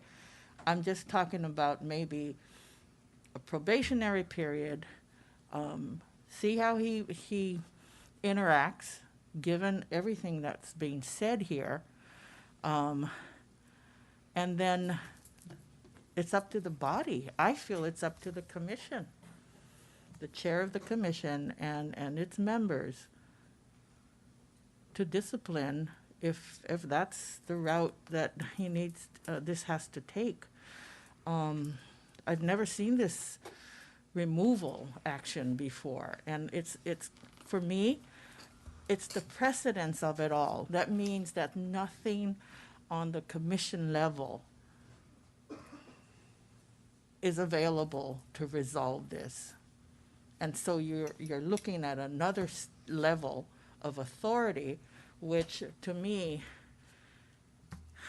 is premature at this point. So I'm really hoping that the commission can get some assistance from court counsel. And Mr. Van Pernis, I would urge that given everything that's been said, I know you have the community's best interests at heart, but along with that responsibility is your responsibility to treat people the way you want to be treated. And I'm going to say it again, everyone talks about aloha, but it goes both ways. You don't get it if you don't give it. So that's my 2 cents. I don't believe that we on this body is a disciplinary body. I really think that it belongs in the commission, in that body. However whatever help they need, I believe they can get it and they can resolve their issues. It'll be good for everybody on that level, if it works. If it doesn't work, then you take the next step. He needs an ultimatum. That's all I think. So I think I'm done. But that's my 2 cents, and thank you. I yield. Thank you, Ms. David. And I just want to note for the record that Deputy Corporation Counsels Jay Yoshimoto and Malia Hall are here if anybody has questions for them. I'm sorry, Jeff, did you have something you wanted to share with us? If that would be okay, I'd appreciate that. Just to respond to Chair David. I read the testimonies provided, response from Commissioner Van Pernis as well as his wife. One of the statements made was, without the benefit of instruction on procedure, every new commissioner that is appointed to the Windward Planning Commission, the Leeward Planning Commission, the Cultural Resources Commission, the Banyan Drive, all of them, they all go through an extensive training process. Corporation Counsel Malia and Hall and myself drove out to Kona, met with Mr. Van Pernis, went through that very same training that we provide to all of them, which covers the topics of duties and responsibilities, parliamentary procedures review, which covered both Board of Ethics as well as, it covered the provisions in Robert Rules on how you act, as well as in the general rules of the Planning Department, or the Planning Commission rules, Sunshine Law review, ethics review, and then we open up for dialogue and answer any questions that they may have. We also provide them with quite an extensive amount of material, including the rules for the Planning Commission. I hear what you're saying. Give them a chance. The problem is that we see is this has been ongoing behavior for over a year. There has been no change whatsoever. And what I would ask you to do is take a look at the last 10 minutes of the last hearing. And just look at that and see if you see any change. Chair Vitusik was having a very difficult time. They had to mute him because he just would not stop. And that's sad, Now we're at this point, the question is, well, what do we do here? Is it the responsibility of the council, or is it the responsibility of the commission? Commissioner Vitusik, very concerned about this one situation, responds with an email asking, what do I do if a commissioner gets out of hand? Please provide me with that information. Can I remove him? And he wanted to talk about that more today. He said, look, 3 minutes isn't enough. He wanted to be able to expound on the issues, but, just like anybody else, they're only given 3 minutes. It would be good, I think, that if you do continue this matter to another date, to allow the chairs to come and speak on this matter. I think that would be really good to be able to ask them the questions, because they're really the key players in this. But I appreciate that. Thank you. Thank you for that, Mr. Darrow. And that's a great suggestion, but it's relatively up to the chair. So I yield. Mahalo. Thank you. And maybe staff can confirm, I think the commissioners might be in the Zoom waiting room, so they may be available to answer any questions from this body. Dee, are you able to check for us? Maybe connect with Jeanette, see if they're available. No? Okay, thank you. Ms. Kimball, your light was on.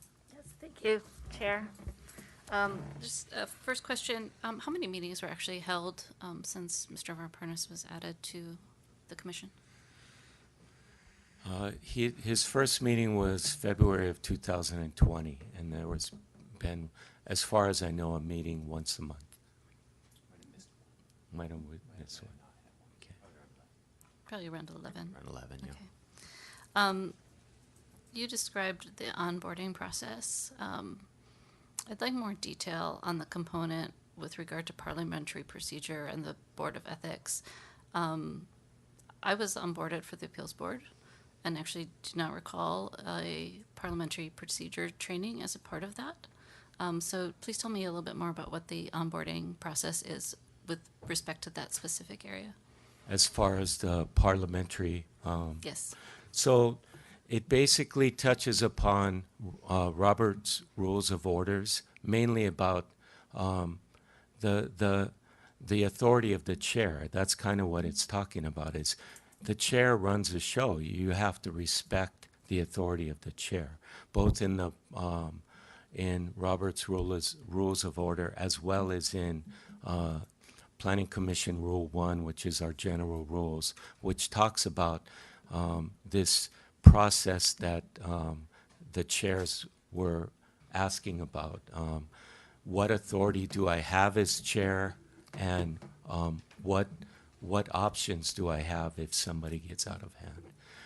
As far as ethics, it touches upon the Code of Ethics, but it focuses on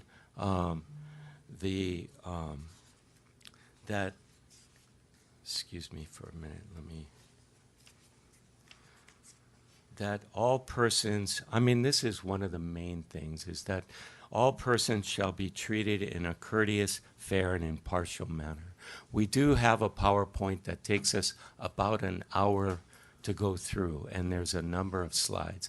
I can provide that to you for your review.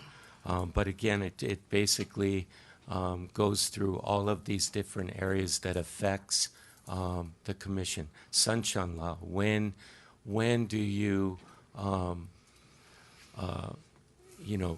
get to a point that you might be violating the sunshine law? And again, the simple duties and responsibilities of a commission member.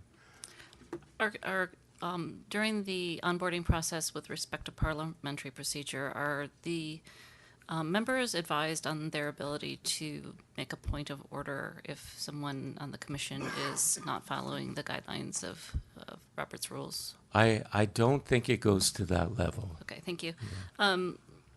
What accommodations were made for Mr. Van Pernis with regard to switching to remote meetings using WebEx, I believe, is the main platform that you used, and the clear challenges he has with regard to his speech impediment? Mr. Van Pernis attends the meetings generally from the Kona conference room. So he's set up in there, all the technology is set up, and he has a microphone and everything right there. So basically it's preset. Okay. Chair Carr Smith mentioned an email. I think that's been brought up a couple of times. Is that something, is she still on the line that she can read that into the record or provide that in a more detailed way? I see her in the waiting room. Dee, is there a, do we have the ability to admit her into the discussion? I believe Deputy Brown is taking a look at that. Can we go back to that? I'll move on. Since we have Corp Counsel here, could you elaborate on apparently there was a meeting, you provided some training. Could you provide details on that training that was provided to Mr. Van Pernis?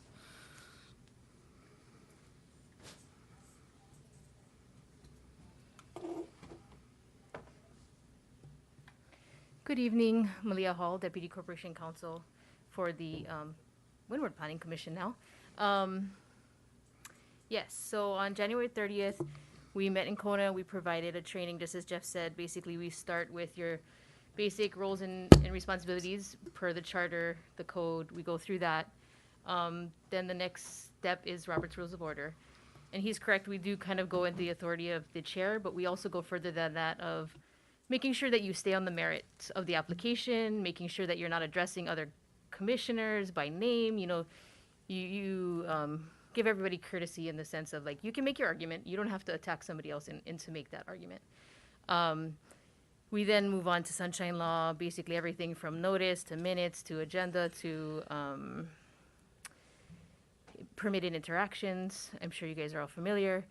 And then after that, we kind of go into, Jeff gives a spiel about the actual applications and the difference between rezones and applications and the authorities of the commission. And then we move to... I actually sorry, want go to ahead. just pause because Okay. my question was specific to the mention, I believe it was by Chair Carr Smith, that there was a conversation between Corp Counsel and Mr. Van Pernis as a warning. What I'm trying to get is some of the process that Chair David alluded to as well. What the warning process is. So can either of you speak to that particular interaction? I can speak to that. I gave him a warning on the record at his first commission meeting, but I was not the corp counsel that spoke with him. Following that, I was on maternity leave. So Okay. Was that you, Jay, that spoke to him? Can you elaborate on that, please? Thank you.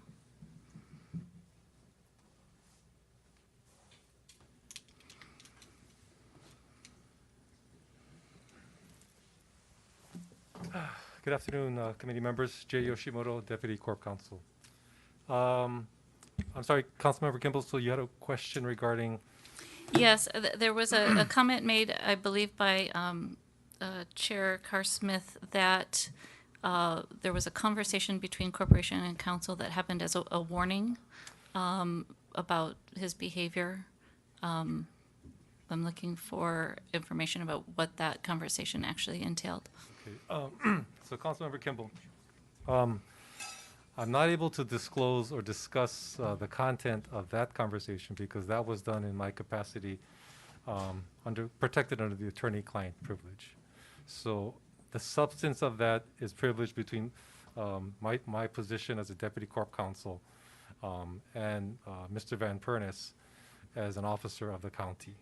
Now, but I can confirm that a communication did occur. Okay, thank you. I understand. So you were at that time were representing Mr. Van Pernis in that conversation. Well, yeah, in that so to clarify, our office advises at that Yes. time the entire commission. So it's similar to the council members having a conversation with our office, but our office still advises the entire council as well. Okay, thank you for that. Zendo, I'll ask you, Director Kern. Since you compiled the video set, my observation was that I agree that Mr. Van Pernis was frequently rude and condescending and belligerent even, and often out of order. But the one thing that I did not see was the other commission members calling points of order, or the chair actually taking the opportunity to limit debate. Would have been within her right. Can you speak to that component of it in terms of the commission being advised that all members have the ability to? Sure. In my general experience of being a commissioner and being in front of the commission many times, both windward and leeward, it's quite different than the council where you folks will get into the points of order. It's generally a lot friendlier, and it's kind of a bit roll with it. And if someone's going off, they pretty much leave it to the chairperson to handle those things, what should be demonstrated in the videos as well as the other videos that you'd watch there. So I think while it still follows the same general format of Robert's rules as the council would. It's just always been a little different on the commission that way, and I just don't see that as much. I can also add to that. Chair Carr Smith had spoken about that directly out of the rules. She had said that the chairperson does have the ability to limit testimony, especially if it is irrelevant, abusive, disruptive, and unduly repetitive. And so there are times, as you will observe watching the videos, that they're trying to limit and they're not having success. And so that's where you'll hear statements such as mute the microphone. It has to come to that point. Thank you. I have more questions, but in the interest of time, I'm not going to go into them now because I concur with where the conversation is leaning from Councilmember David and Councilmember Chung, that this, I think, is appropriate to defer at this time because as much as I did see, like I said, rude behavior, frequently being out of order, asking questions that were repetitive, I also saw a man that was frustrated with his ability to communicate. And I feel like when we talk about aloha and the kind of behavior we want to see, it includes decorum, which I think is critical, obviously, for all of these bodies to function, but it also includes a certain level of compassion. And I think that Mr. Van Pernis has shown himself to be contrite. Whether or not that actually follows in terms of a genuine change of behavior, I think he deserves the opportunity to have to demonstrate that he has heard this conversation, that he has understood that his style and approach is not effective or conducive to good work of the commission and truly benefiting his community. I feel like this was the nuclear option, and I feel like there are stages that could be taken if the council were to defer it today. For example, seeking mediation, additional training, that could not get us here so quickly. I think this was a very serious step to take where some of the intermediate steps just were not addressed first. So with that, Chair, I'll yield. Thank you for your time. Thank you. Ms. Villegas.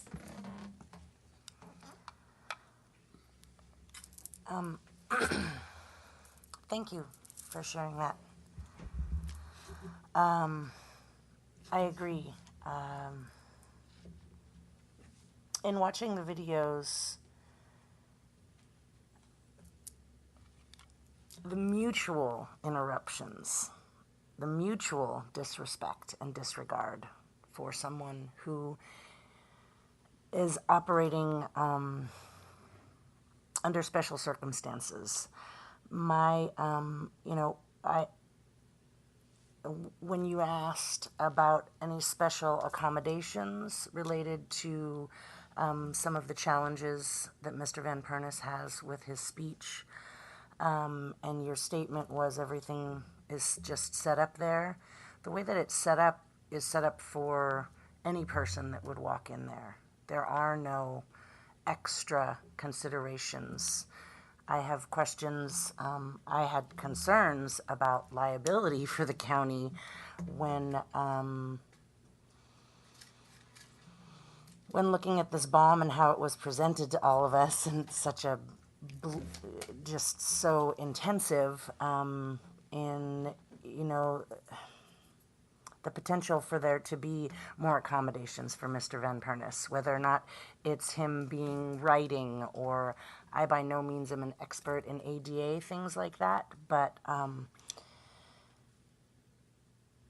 humans, when we're trying to get an idea out and we get interrupted, or and I witnessed this many times, and I watched these meetings prior to having this video put together, and have seen it a number of times when Mr. Van Pernis is trying to get to a point, he gets interrupted or essentially poo-pooed, which then creates more frustration, which creates more kind of acting out, which it's not conducive to a productive meeting in general. I spoke with Mike Vatusik the other day, and I do want to, for the point of record, because it's continued to be said a couple of times here today that 3 chairs have asked for his removal, and I'd like to correct that and say that only 2 of the prior chairs said they agreed with this communication. But Mike Vatusik said he did not support it either way, and he asked for help. And that's what I heard from him when I talked to him the other day, was asking for help. How do we line this up for the greatest success for everyone there? I have serious concerns. My constituents are on high alert right now regarding the Leeward Planning Commission, regarding the Kona Community Development Plan, Kona CDP Action Committee. There are too many things lining up that are causing people to be in high alert. Mr. Van Pernis sent a long email that he very specifically outlined the dates of the different things that have happened. And then this is happening to him, and it calls into question. You can sit here and say all you want. It has nothing to do with the way that he's voted or the things that he's called forward. It's how he talks to people.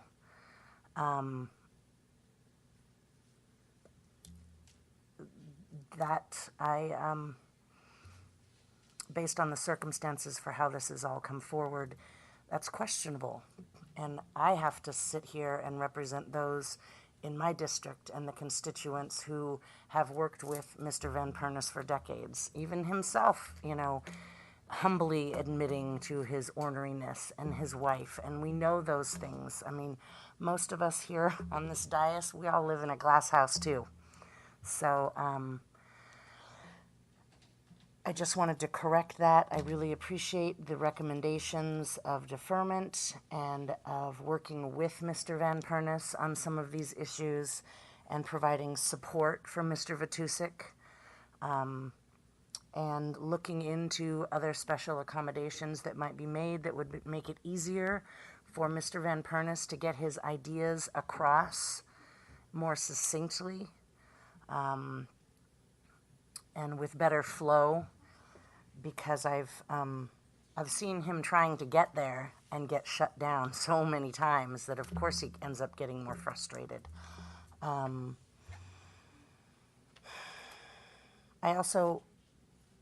want to caution what I'm hearing people throw out a hostile work environment, because I wouldn't go so far. That's a pretty steep and far place to go. So they're just, I'll be supporting a motion to defer this and to further work with Mr. Van Pernis and our Leeward Planning Commission. And I just,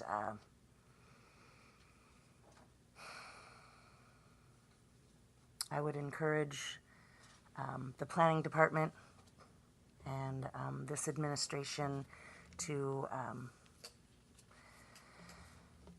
take into consideration what happens when things like this get thrown forward in this capacity in light of all the other things going on and how they're affecting the leeward side of the island and the questions that they bring up.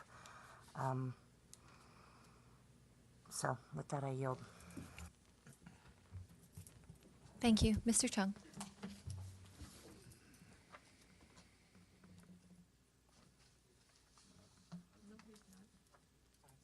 I'm sorry, I thought your light was on. Mr. Richards. I'm sorry, Mr. Richards. Mr. Cornel E. Kleinfelder didn't have a turn yet, so I'm going to let him go. Matt, go ahead. Thank you, Chair. I think there's been a lot of good discussion. A lot of good points are raised. My interest is falling into different areas of this and the way it was brought forward. So, as we stated, it was bad behavior that brought this forward. And that's why we're all here. Is that correct?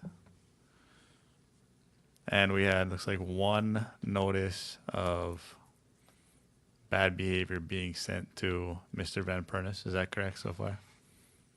One written notice and continual notice at every single meeting. Okay, but no harassment, no verbal harassment, no police charges, nothing brought forward besides that, just some verbals.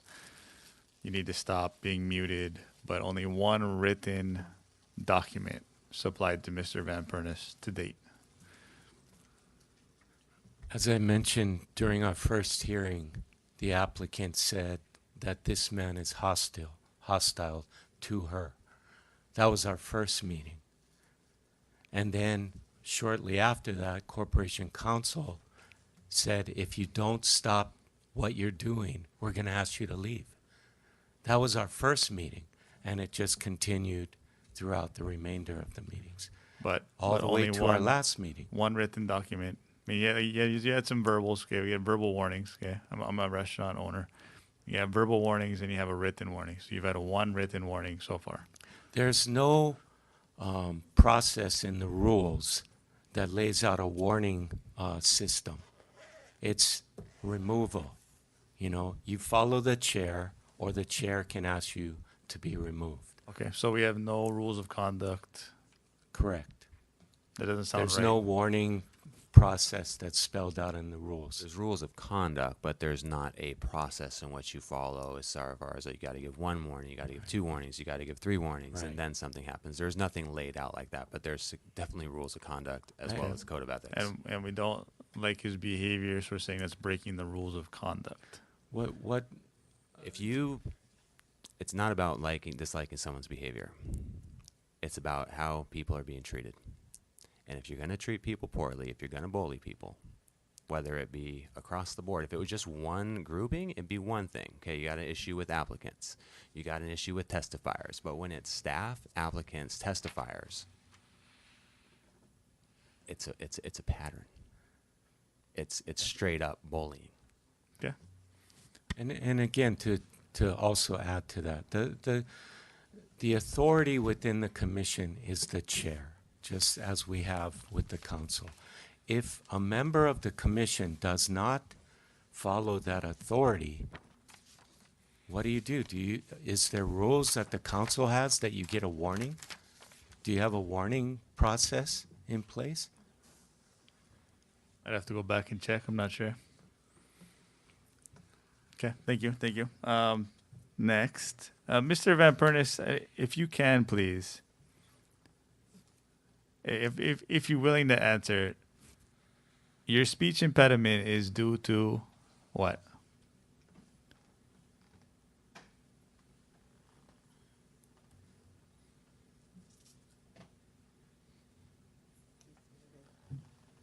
Mr. Van Pernis, we can't hear you.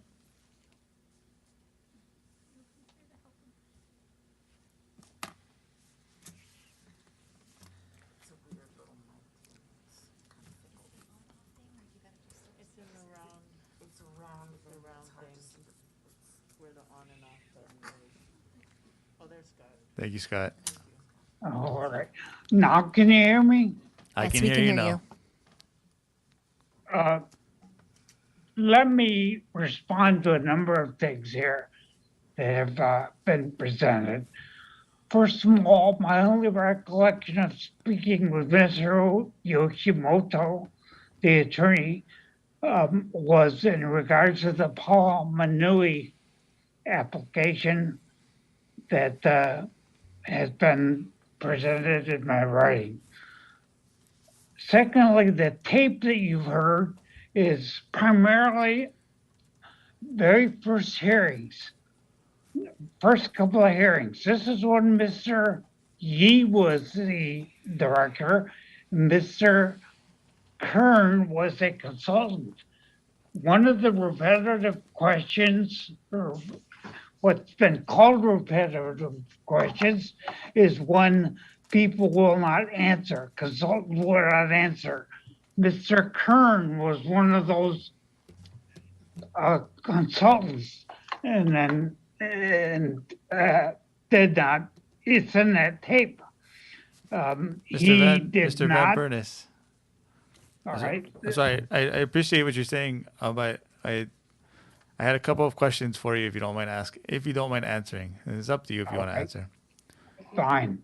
What causes your speech impediment? A genetic, it's called a hemangioma. It's a genetic thing. It's something I inherited.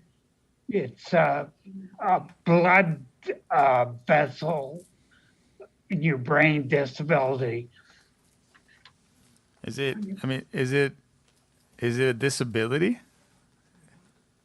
Yeah, well, I don't like to think of it as a disability, but it does affect my speech recently. My grandpa had a condition where he started to lose his eyesight. I think it was I forget the name of it, but it slowly closed down what he could see to the point where he needed a screen to blow up the image he was looking at so he could actually read it. But it really hindered his ability. He was an engineer, so. Well, my condition and the doctors have thoroughly reviewed it over the last 20, 25 years, has not changed. In fact, in many ways, it's improved, and I've had no further deterioration. It affects my speech, and it affects my epiglottis. So I have to chew rice very carefully, etc. But that's pretty much it. It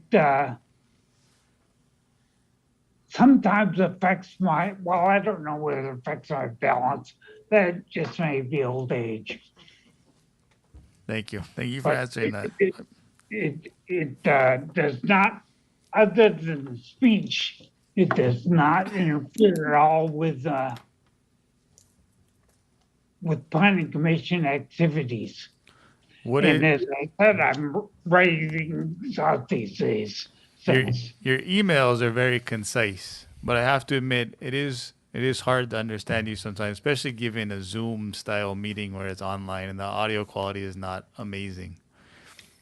But I mean, the reason I'm asking is, do you need something that can help you translate what you're thinking and what you can type? Because I've seen your letters are very concise, to the point, and detailed. But would that be helpful in going forward, that you had an ability to type and have that processed in an audio version for everyone else? Yes, it'd be helpful if I present everything. There are a lot of things in writing, such as questions, and I can do that. I am doing that. I look at the applications, study them, ask questions, and beforehand, in order to have the questions written out before the meetings, usually. And I can, I'd like to present those questions to the applicants and the planning staff in writing, and they can answer them verbally after I submit the writings. Now, I also want to point out that I never received any letter from Ms. Carr Smith that is being talked about here. I don't see it before you. I'll use a legal phrase in evidence, but I've never received any letter. I've never received a complaint from Mr. Darrell, who works for Mr. Kern, and that's why I asked the staff, consisting of Noriko Sauer, if there had been any complaints at all. And she has been at every meeting with me. She is the secretary of the commission, and she said no, there have been no complaints. So all these complaints that we hear today have not been communicated to me. Thank you. Yes, Thank you for clarifying that. I mean, I'm just looking for solutions going forward, really. And if it would be helpful, I don't know if anyone's ever offered to provide that for you, but something for you to help your typed responses to any questions that came forward, or things that you needed to convey to everyone so they can fully understand and grasp what you're saying, has been given to you or could be given to you in the future. And then for now, I'm going to switch questioning back to here in Hilo, if you don't mind, sir. The video that was made. So you made that, Mr. Kern? And then it was supplied to every council member individually before it became an agenda item, I think by Pomai and from the mayor's office. Yeah, I supplied the video to the mayor's office. Okay, so you supplied it to the mayor's office. You went through hours of footage and pulled out the clips so we could understand what was going on, what the frustrations were. Yeah, with the intention of labeling the area so anybody could go back and further watch, the entirety of the hearing. So it was, kind of tried to be laid out lineal, give it enough time in there. That's why it was quite a bit longer than anybody would want. Thank you. procedure-wise, is that proper procedure to be supplied a document to each individual council member before it becomes public agenda? Is that a normal procedure? Is that an okay procedure? No, I think Corp Ms. Council. Bartolome, can you come forward and Well, maybe Corporation Counsel? I think Corp Council would be the best to answer this question. It was brought up earlier by Mr. Inaba, but I'm hoping for an answer for that. Aloha, Pomaikai Bartolome, Executive Assistant to Mayor Roth. I do want to comment on that, Mr. Kaneli Kleinfelder, because when I initially had contacted County Clerk's office, I was told that in order to remove a commissioner from a commission, the mayor just would simply have to write a letter and have them removed, which, according to our charter, Section 13-4B, a commissioner may be removed upon recommendation by the mayor and approval of the council. And so when I had contacted the clerk's office again to read them this from our county charter, it was then brought to my attention that there was no protocol. And so you would think the natural protocol and procedure would be like the regular board and commission when I nominate someone. They do their normal procedure, and that wasn't the case. And so I was told that with the video that we had, that was 1 hour and 20 minutes long, that it would be too long if that was something that we would use for council, for committee review. Therefore, it was okay to send out the video individually to the council members as long as I put in the subject field that it was regarding Communication 183. And so that's what I did. Okay. And I also consulted with Corp Counsel about that as well. Okay. Corp Counsel, you guys want to answer that question?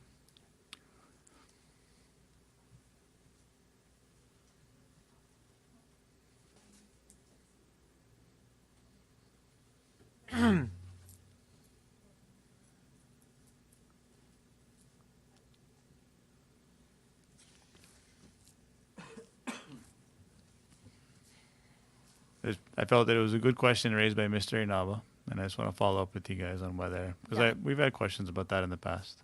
So I'm going to reiterate what I said before. Thank you. So if it is a matter on the agenda and a document, video, whatever, needs to be reviewed by the council, it should go through the proper procedure. I cannot speak to what Pomai just said because I didn't talk to her about that, but the proper procedure is normally to submit it to the clerk's office, who will then submit it to all of you. And then if not following that procedure, what is that? I don't know. I don't know if you folks, the chair, will disregard it, not consider it. I mean, I have seen occasions where you have considered something, say a communication from a member of the public who's, who says, hey, I have this testimony I want you to consider. So I don't know. Yeah, I think items for consideration for the council, though, submitted before a meeting to individual council members, but not submitted as public agenda items, is problematic.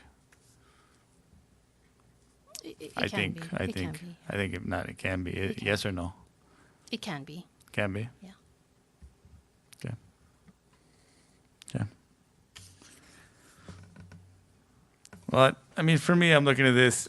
I think Mr. Van Pernis, although you may not want to call it a disability, I think it may be, disabling you in some aspect. Not that it affects your ability to serve on a commission, but I think it definitely requires us to give you a little bit more options at your disposal to get your point across and to have a good discussion and not feel frustrated.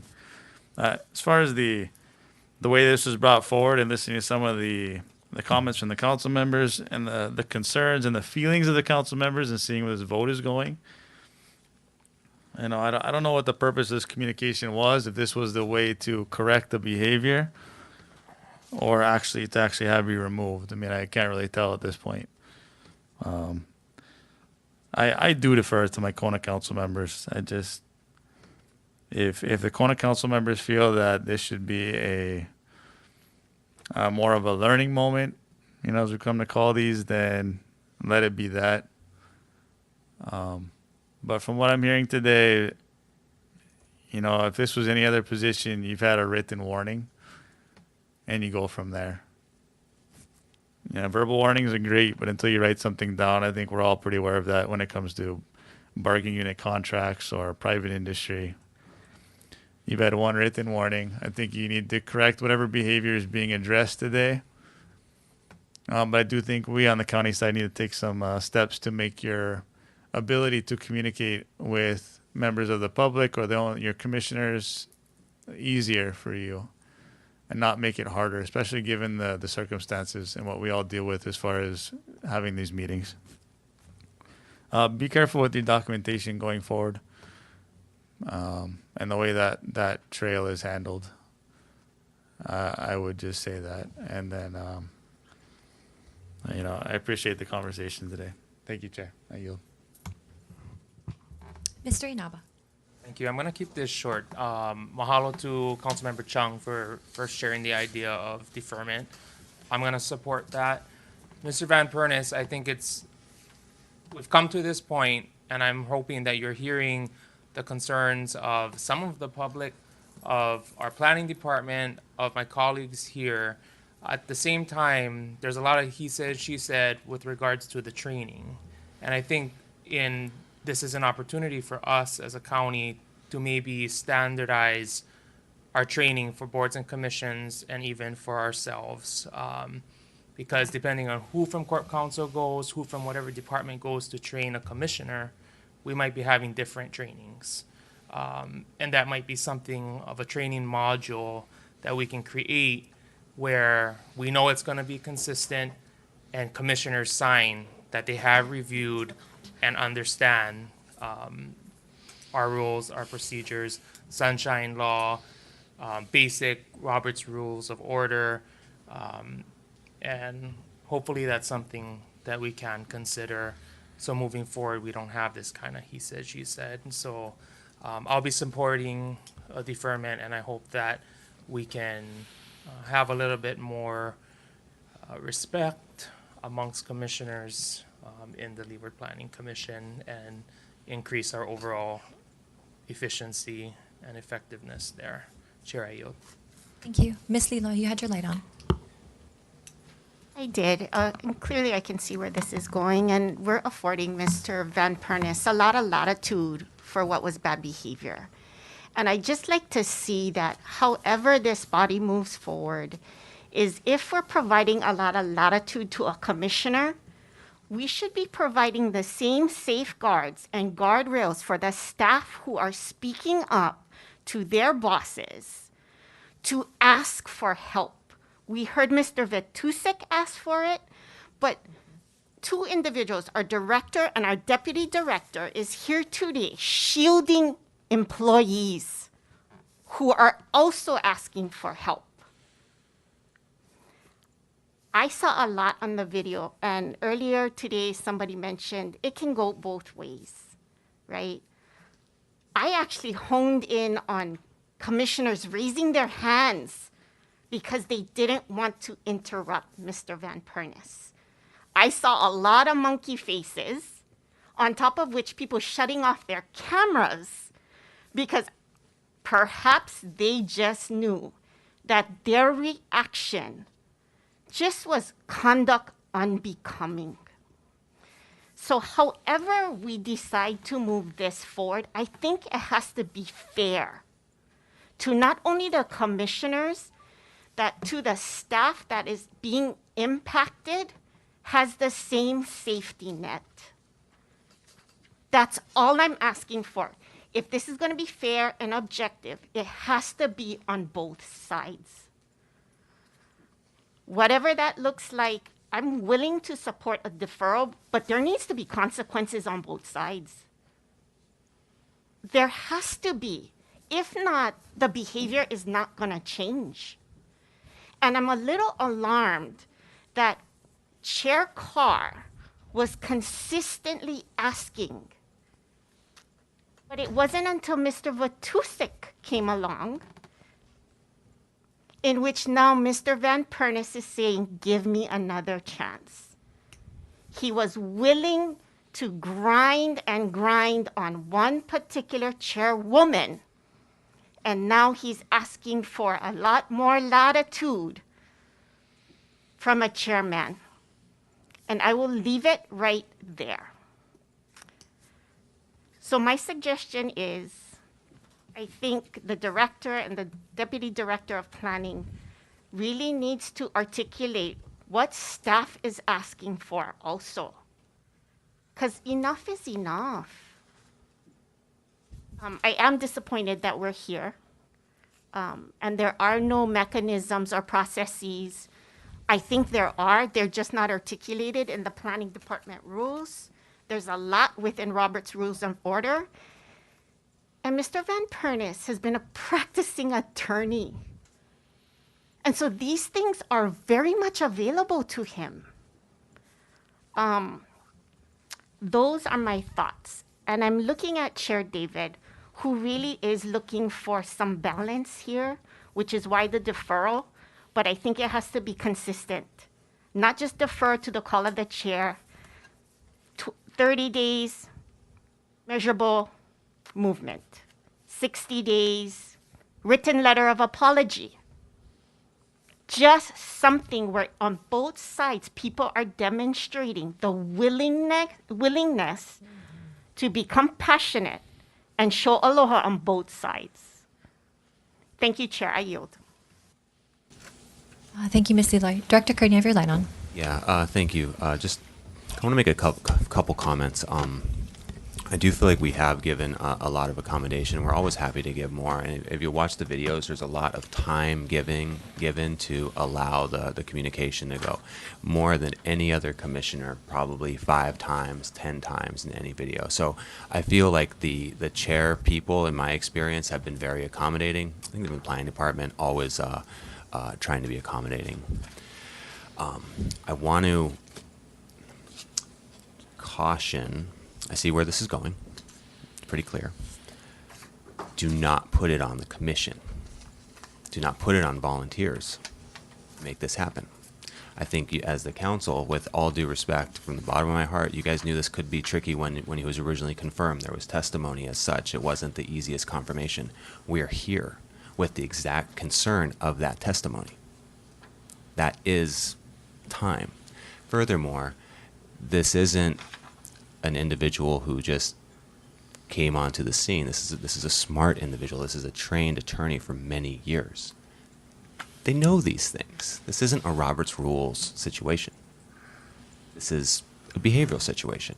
Again, it's your folks' choice to do it, but I will say this, as a kid who grew up getting bullied, getting picked on, getting called howly, effing howly all the time, it is not right to allow people to be treated poorly, even if we disagree, period. And that, I don't have any further say in that. I'm going to continue to do the best I got. This is your folks' say. This is your folks. How do we want our community to be treated? Kindly, politely, or not? Thanks. Thank you. Mr. Inaba, you had your light on. I have you next on my list. No? Okay. Miss David. I think that, You know what? I'm sorry. Mr. Richards, you've been so patient. You have the floor. I was trying to practice decorum. Noted for the record.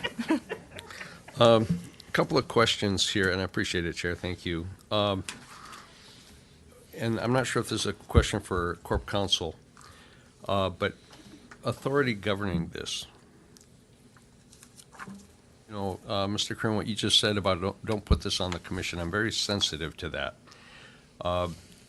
We're the ones that approved, so we're the ones that should make a decision on that, and I believe that. But first of all, is there precedence? It's my understanding there has been a commissioner removed from something at some point, or do I not have that understood correctly? And I'm looking to Corp Counsel. I have lots of attorneys in the room. I'm not sure who to ask that question. Okay, planning's not sure. I'm not sure. Aloha, Renee, thank you. I don't recall a removal being in this type of proceeding. Okay. There have been requests in the past, but the commission member or board member would usually leave on their own. Okay, so, all right. And this is procedural, Chair. I'm trying to figure this out. And so we're not sure if we have a precedence. We're not sure of a procedure other than the fact that it's logical that it would come to council since council approved the nomination. Jeff, how long have you been with planning? Over 22 years now. How many commissioners have you dealt with in 22 years? Best guesstimate. Over 100 at least. Okay. I'm bothered by the fact that I think what Ms. Leloy said is we have the director and the deputy very concerned.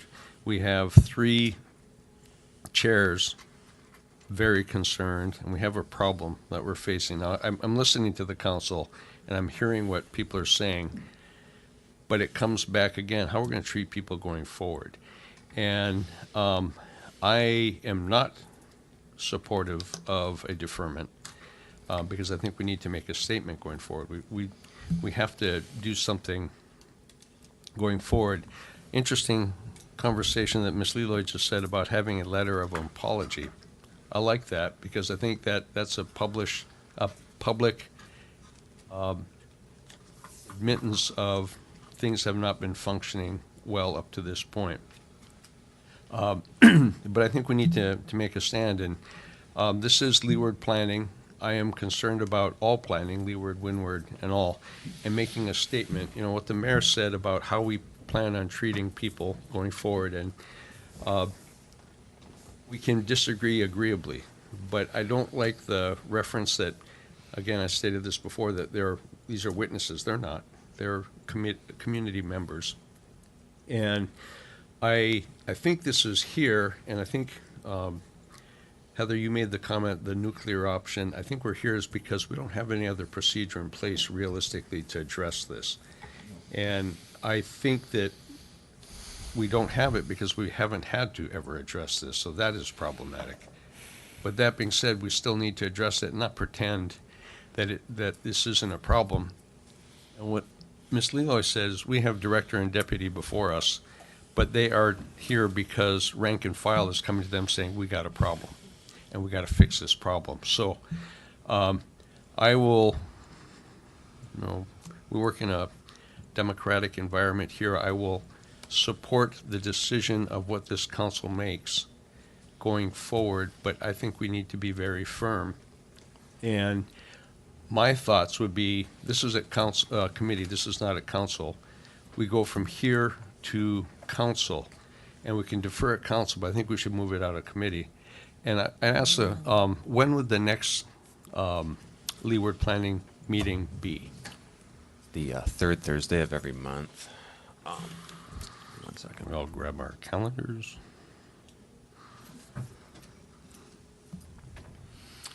That would be the... So we are talking the 22nd, is that correct? That's correct. Okay. 15th? My bad. It's the third Thursday because we got the first, so yeah, that'd be the 15th. Okay. My thoughts would be we would move this from committee to council. We will have a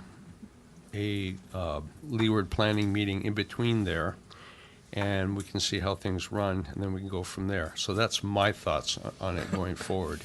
And one other question is, we keep talking about the video and how it was presented and all. Has it been considered to just put the video up and let it run for an hour and 20 minutes and let the public watch this? So I would ask Chair if that's something you would like to do. I'll throw that out as a possibility. Just again, so everything's transparent, above board, et cetera, et cetera. So with that, thank you, and I yield. Thank you, Mr. Richards. Ms. David. Thank you, Chair. And I'm not going to comment on the deferment because I think I've already stated my position on that. But I did want to clarify something, Ms. Bartolome, about the submittal of the video, and she did actually get instructions on how to submit it. I did not get copied on her actual submission to the clerk's office because for some reason that email to me, copied to me, went to my iCloud email address. I didn't know it even existed. And so when I found that, I saw that on I believe it was Thursday, Ms. Bartolome, correct me if I'm wrong, that you had acknowledged the instructions that you received from clerk's office on how to submit it. But I think it was already sent out the other way also, to the individuals. But you did get the memo or the instructions, and it did come to us and processed according to how it was supposed to be. So I just wanted to make that note for the record. I didn't know that because it went to iCloud, so I blame iCloud. All right, I yield. Thank you. Mr. Chung. Yeah, Madam Chairman, I'm going to make a motion to defer with the proviso that this matter can be brought back to committee and agendized upon the request of any person who has voted in favor of the deferral. That's my motion, and I'll speak in favor. I'll speak on it if there's a second. Great. I'll recognize it after I ask my questions. Thank you, Oh, yeah, Mr. I'm Chung. sorry. Go ahead. No, I'm really, it's really okay. sorry. No Go- problem. Go ahead. Go ahead. Thank you. Thank you. Yeah, I am chair. I know I can go ahead. Thank you. I had a question for Corporation Counsel. Yes, Jay, or anyone. Mike Vitusik mentioned concerns of sunshine law violations. Can you elaborate? Madam Chair, could you During his testimony, elaborate? Yes. during his testimony, I made note of a number of things he mentioned, and one of them was he was concerned about sunshine law violations. In what context? I don't understand. I'm not sure, so I'm wondering if he reported any of those concerns to you, or maybe Jeff Zendo, are you folks aware? I think it's pertinent to the discussion considering they get training around this, so just would like to know. Yeah, so for the record, I didn't feel any questions from Mike Vitusik regarding sunshine law. I just got reassigned recently, so I don't know. But anyway, I'm sorry, you're going to. I think Mr. Vitusik should be asked directly on that, but I know that there's issues regarding the sunshine law violation with as far as decorum and what you're discussing, as far as what's on the agenda, very similar to how how the council. Is he contacting operates. applicants? I don't know. Okay. But I do because know it's that unlike council where we are able to speak with applicants prior to something coming before the body. correct. And I would venture to say, though, even discussing a subject matter in depth that's not agendized is a sunshine law violation. And the chairs have always been very good about trying to stop that, just like chairs on council and committees do. And then when it's being pushed further and further and further and further, I think that raises a lot of concern around that. I'm not sure if there's more on his side. We keep a separation, from the commission. Okay, thank you. Jay, anything to add? I do recall a situation where there was some concerns in the way in which the conduct. Basically, when you're a commission, you're supposed to review the evidence that's presented. Specifically, you're not supposed to go outside and do your own research. Otherwise, that would be considered a violation because you're going beyond the scope of your meeting, right? So, and as I recall, that issue did come up when I was covering one of the meetings. I'm trying to remember when. It doesn't come to me directly, and I believe Mr. Van Pernis did acknowledge that concern. If that's what you, but I don't know what Mr. Vitusik is referring to. There might be another incident as well. Yeah, I wish he and Nancy were available to us right now. Right. So I believe, Mr. Van Pernis would remember that incident because I think that happened on the record. Okay, thank you. I have a question about communication 50 8.1, and this is the transcripts for the Leeward Planning Commission related to the Palama Nui project. I chair the committee, so I want to make sure I'm reading through all of the minutes for the commission meetings because they do provide really great detail and context that's very relevant to our discussion here at committee level. What was really concerning to me was earlier in the discussion, Chair Carr Smith and I believe the applicant felt as if there needed to be a disclosure or there was a conflict of interest on the part of Commissioner Van Pernis. I'm just curious if you have any insight into that. And here's why.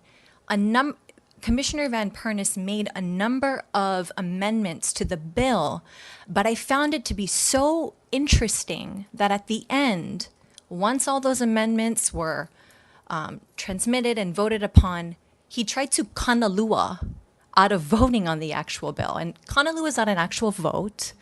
Kanalua is you're going to wait till the end to see how everybody votes and then you vote. And then he recused himself, and I just thought that was really odd. Can you provide any insight into that? Sure. Yeah, I mean, it was kind of unprecedented. We try to give the commissioners a little latitude to make amendments, but usually the amendments come with the original motion. At that point, I thought he was going to make the original motion, and it got really muddy. And so we were giving him the latitude to kind of go in the direction that he wanted to go. But yeah, upon further review, I feel like, I probably should have stepped in and said that he should have made the first motion, then they could have amended, the initial approval or denial motion. Or actually, sorry, it's a recommendation. So favorable or unfavorable recommendation. So it was very, the chair did talk to me afterwards, and so we've had that discussion, and it was corrected. The next meeting we did make the correction of, you have to make the initial motion first, and then you can make the amendments upon that motion. But to make the motion and then recuse from the overall motion was yes, very suspect. Was there a conflict of interest that we're not aware about? I mean, does he live near the project? I do not know where Mr. Van Pernis lives. We could ask him where he lives, but if he wants to speak to that.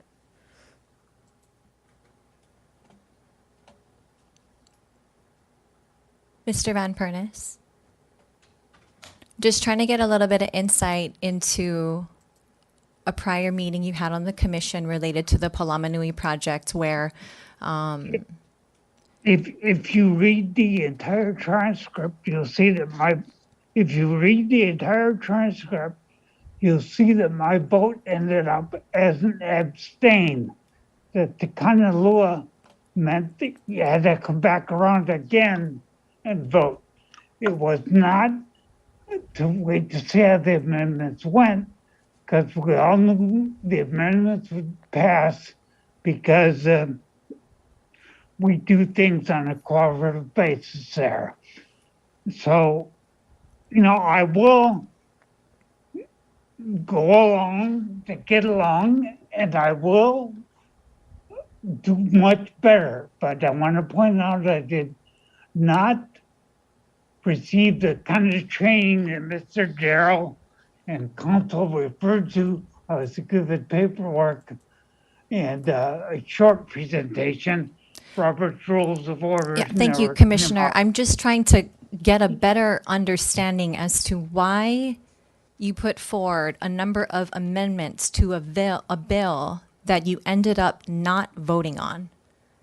And at the beginning of the meeting, there were a number of individuals that urged you had a conflict of interest. And so I'm just looking to understand how things played out. The matter of the alleged conflict of interest is in the transcript, and everybody could read it. The point of the conflict of interest was the fact that I had deposed one of the applicants years and years ago as an attorney when he claimed he had no no interest in any real estate. And then at the application, when the application came forward, it was a situation where he alleged that he did have an interest in the real estate, being the real estate of the application. I would also like to point out that in that proceeding, which was the Pu'a development. I'm not talking about the and Pu'a public development. Thank you. Thank you. Director Kern, do you have something to say? Yeah, I believe that the concern for conflict was where Commissioner resided. I'm sorry, what did you say? I believe the concern for conflict was where the commissioner resided, where his home is, where he lives. But that wasn't disclosed That's during correct. the meeting. And he lives in near vicinity of the Makalea project? Estates. Can I just, point of order? I don't understand how this line of questioning on this topic relates directly to what we were talking about for the communication. To me, it feels very uncomfortable and it starts to feel like a witch hunt. So I'm just going to ask that. The communication return. that's before us is regarding the removal of a commissioner. And I'm looking at every piece of evidence that is before us relating to his behavior as a commissioner on the body. I think it's interesting then that the term evidence is being used when the term witness was just said to be uncomfortable. This whole So- conversation is uncomfortable. I feel like I'm eating glass right now. I don't want to be doing this. Well, a motion was already made. I did not recognize it. Thank you. And I'm just trying to explore because as I say, this is not something that should be a surprise to any of us here. We had a very, very robust, uncomfortable conversation last year regarding this appointment to the body. And everything that we were concerned about has played out. And staff is coming to us pleading, please do not subject us to this any longer. Chances have been given at every single commission meeting. And we are at this point where we make a decision, go, no go. There's a motion on the floor to recommend removal of this commissioner. We're going to vote on it today. We are going to vote on that today. I think enough time has lapsed. This shouldn't surprise anyone. This should incense you. The callousness, the combativeness, the aggressiveness on the commission.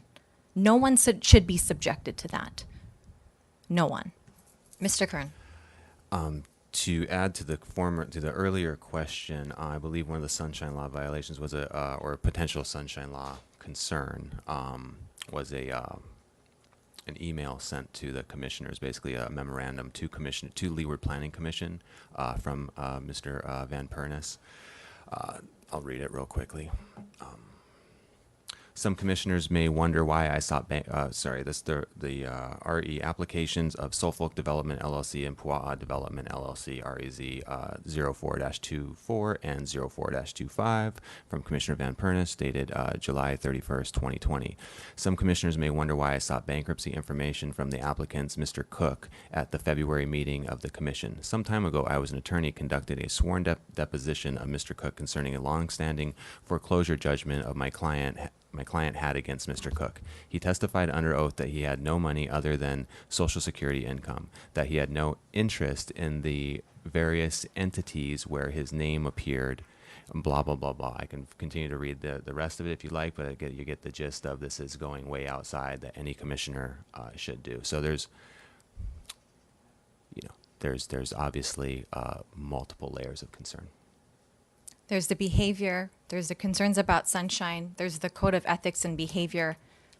I'm concerned about the non-disclosure of residents when deliberating on a bill for a project near your residence.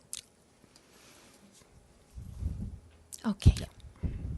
Thank you. There's a motion on the floor. Mr. Clerk, I'd like to take a roll call vote. Chair, motion to postpone till, Mr. Chung, do you want to make the motion? Okay, well, motion to postpone till one of those who votes in favor of the postponement calls for this item to be re-agendized. There is a motion to postpone this measure by Mr. Inaba, second by Ms. David. Any discussion? Well, I think that we've had robust conversation regarding a postponement, and with the idea that Mr. Van Pernis really needs to, for lack of better word, shape up. This has been, what, over 3 hours on one topic. But this is your opportunity. Mr. Van Pernis, this is your opportunity. And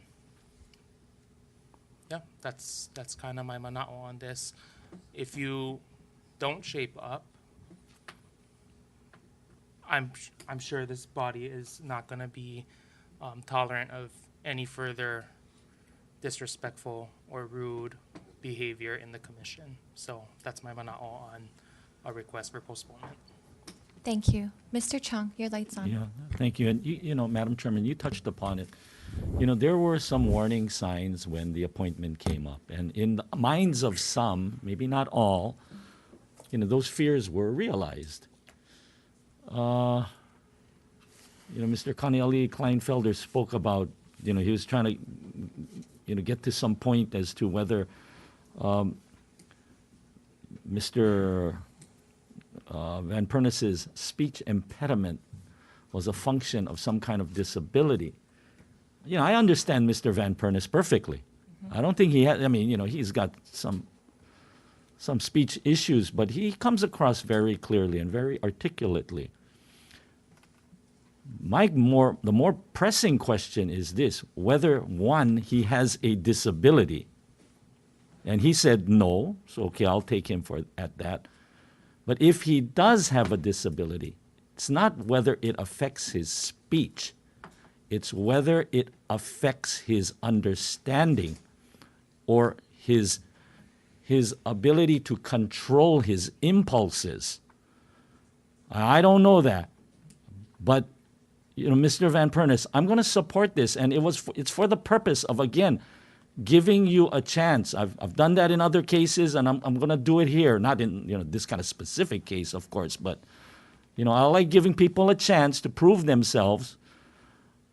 But you're going to have to really change your delivery, okay? I think your message is good, and you're certainly entitled to vote however you want. But you cannot be an impediment to the process. I think, you know, you owe a responsibility to the public. You're in a very responsible position, so you have to carry that out responsibly. You already heard what Mr. Inaba said. You know, he's kind of like, you know, he's giving you fair warning, and I'm going to give you the fair warning as well. I'm telling you this, and I don't want to talk down to you because, you know, you are a respected member of the legal, you know, community. But your behavior is really going to determine whether you stay on this board or not. Because if I'm counting correctly, if this kind of behavior continues, you're at serious risk of being removed. I don't want that to happen, really. I really don't.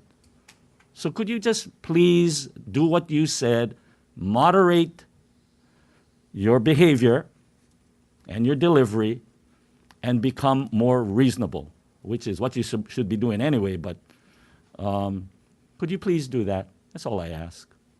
But I'm going to be supporting the motion. Thank you. Ms. Liloy. Thank you, Chair. I'm actually going to be voting against the deferral. I really wanted some guardrails to protect our employees. You know, the liability that comes with a hostile work environment, just what Mr. Van Pernis is presenting, I'm concerned about the exposure it causes to the employees. Like Ms. Kirkowitz, I had raised some issues around his appointment, but I also had the opportunity for the last year to read the transcripts. So for me, none of this, the video, none of this is a surprise. Because if you read the background report and the transcripts, you saw this behavior. And I really feel for staff who's had to sit there and even re-listen to this and feel that angst all over again. I cannot support the deferral unless there is some actionable items behind it, whether it is 30 days of training, a letter of apology, or any request by an employee that this is enough for them. And I listened to Director Kern, who's had his fair share of bullying. We have staff he's protecting because they're feeling bullied. Bullied. And that's not what I want for our community, where employees feel that when they raise concerns to their superior, asking for help, and the bully gets the exception. So that's where I stand on the deferral. I yield. Thank you. Anyone else? Madam Chair, excuse me, if you don't mind. In reviewing the council's rules, this is in terms to the motion that's on the floor right now. There are definitely, you guys have the option of postponing this item as well as other agenda items. However, in your council rules, it states that you guys either postpone to a certain time or you guys could postpone to the call of the chair. So those are the motions thereto which shall be.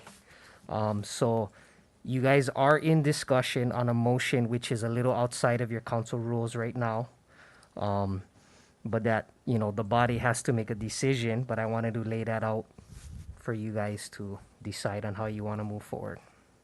Well, it sounds to me, based on the reading of the rules, that our motion is counter to our rules, and I want to make sure that it is something that is recognized. I don't want to be called out on a faulty motion. Withdraw my motion. Thank you. And I make a motion to postpone to the call of the chair.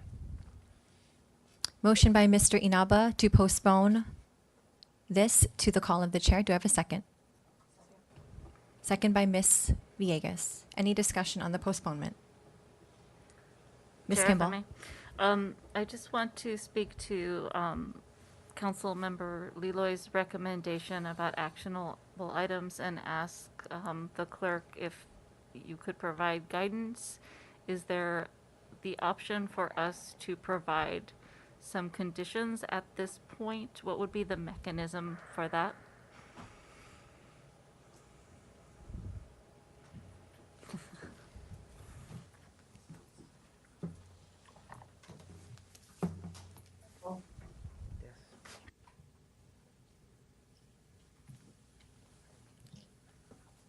John Hendricks, County Clerk. It's really up to you folks as a body, but I would caution against making things too complicated or creating situations that could be left to somebody's judgment. Keeping things as simple as possible, especially under these circumstances, is probably most advisable. You have a motion on the floor that we recognize as valid. It's been seconded. Again, I would caution against adding qualifiers to it that could present further complications. Thank you, Mr. Clerk, for that advice. No further comments at this time. Thank you, Chair. Thank you. Mr. Richards. Thank you, Chair, and thanks, Clerk, on that one. I think I agree with you. Keep it simple. I'm going to fall back on what Ms. Leloy said about our people and being mindful of them and what they are reaching out for. And I come back to our director and deputy director from planning. Moving forward, again, I can't support a deferment because we can move this to council, and then we can hold it at council if we want to do that. But in the meantime, though it's not a condition, we can ask for some sort of thing, whether it be a letter, chair, or something along those lines of apology. I'm concerned about the function of our county going forward. We keep talking about wanting to go forward. We have to have everything functional. We're talking about moving our building permit process, expediting it, and I see just roadblock, roadblock, roadblock right now. So I want to get this thing done, whichever way to take it. So I'm not going to support a deferment. I think we should take it to council. We can hold it at council if that's what we need to do. But in the meantime, ask for an accommodation, and we can ask the candidate or the commissioner for what do they want to do to rectify the situation. So that's where I am, because once again, I come back, I'm concerned about our people. These are our people, and we need to be mindful of that. They're taking care of the county government, which is taking care of us. So with that, I yield. Thank you, Mr. Richards. Ms. Kimball. Thank you, Chair. Given some of the comments, and I certainly appreciate the impacts on the staff and the need to not let this linger, my preference is to let it sit, though, here in committee instead of going to council. So I would like to make a motion to amend the motion on the floor to defer to 1 month or 30 days to the council meeting. I guess it would be the first council meeting in May. Committee meeting, sorry, in May. Mr. Inaba, please withdraw your former motion. I made a motion to amend the motion, Chair. My preference is for him to withdraw, and let's just do a brand new motion. Sure. Less complicated. Motion to withdraw. Just withdraw. Oh, withdraw. Thank you. Chair, if I may. Sure. Make the motion to defer to the first committee meeting of the Planning Committee in May. Second. Mr. Clerk, what's the date for that? I believe it's That's Tuesday, May 4th. Thank you. There's a motion to defer this item. There's a motion to defer this item to the May 4th Planning Committee meeting by Ms. Kimball, second by Mr. Inaba. Any discussion? Yeah, I'd just like to know what the rationale is behind the 1 month deferral as opposed to the call of the chair. And the reason, I'll state, my reason for asking that. So what could happen is, I don't want to pick on Mr. Van Pernis. I'm supporting him actually, right, in a kind of roundabout way. I hope he understands that. But what could happen is he could be on good behavior for 1 month, and then we come back, and because he was on good behavior, we vote down the request, and then he starts doing stuff again. I mean, that's why I'd rather kind of keep it open. Like, I'm more supportive of Mr. Inaba's motion, but I'll do whatever sees fit. If I may, Chair. Go ahead.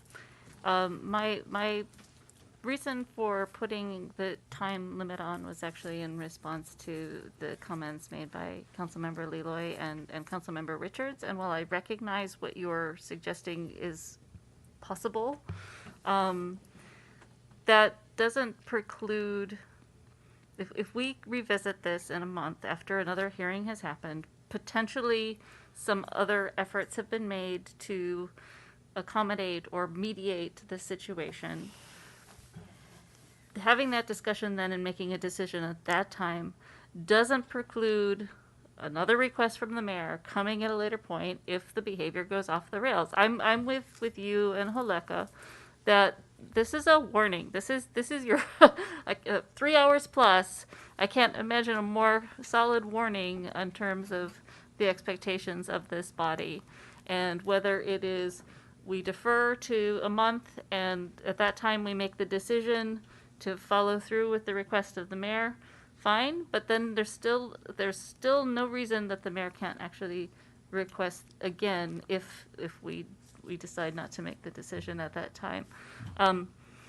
There were clear gaps and questions I think that the council members put forth to some of the folks that were providing information today that we don't have the complete picture. I'd rather have that sooner than later. Thank you, Chair. I yield. Mr. Chung. Yeah, well, I mean, following up on what Ms. Kimball said, we have gone 3 hours here. If we go with Mr. Inaba's motion, which is now off the table, but we may never see this again.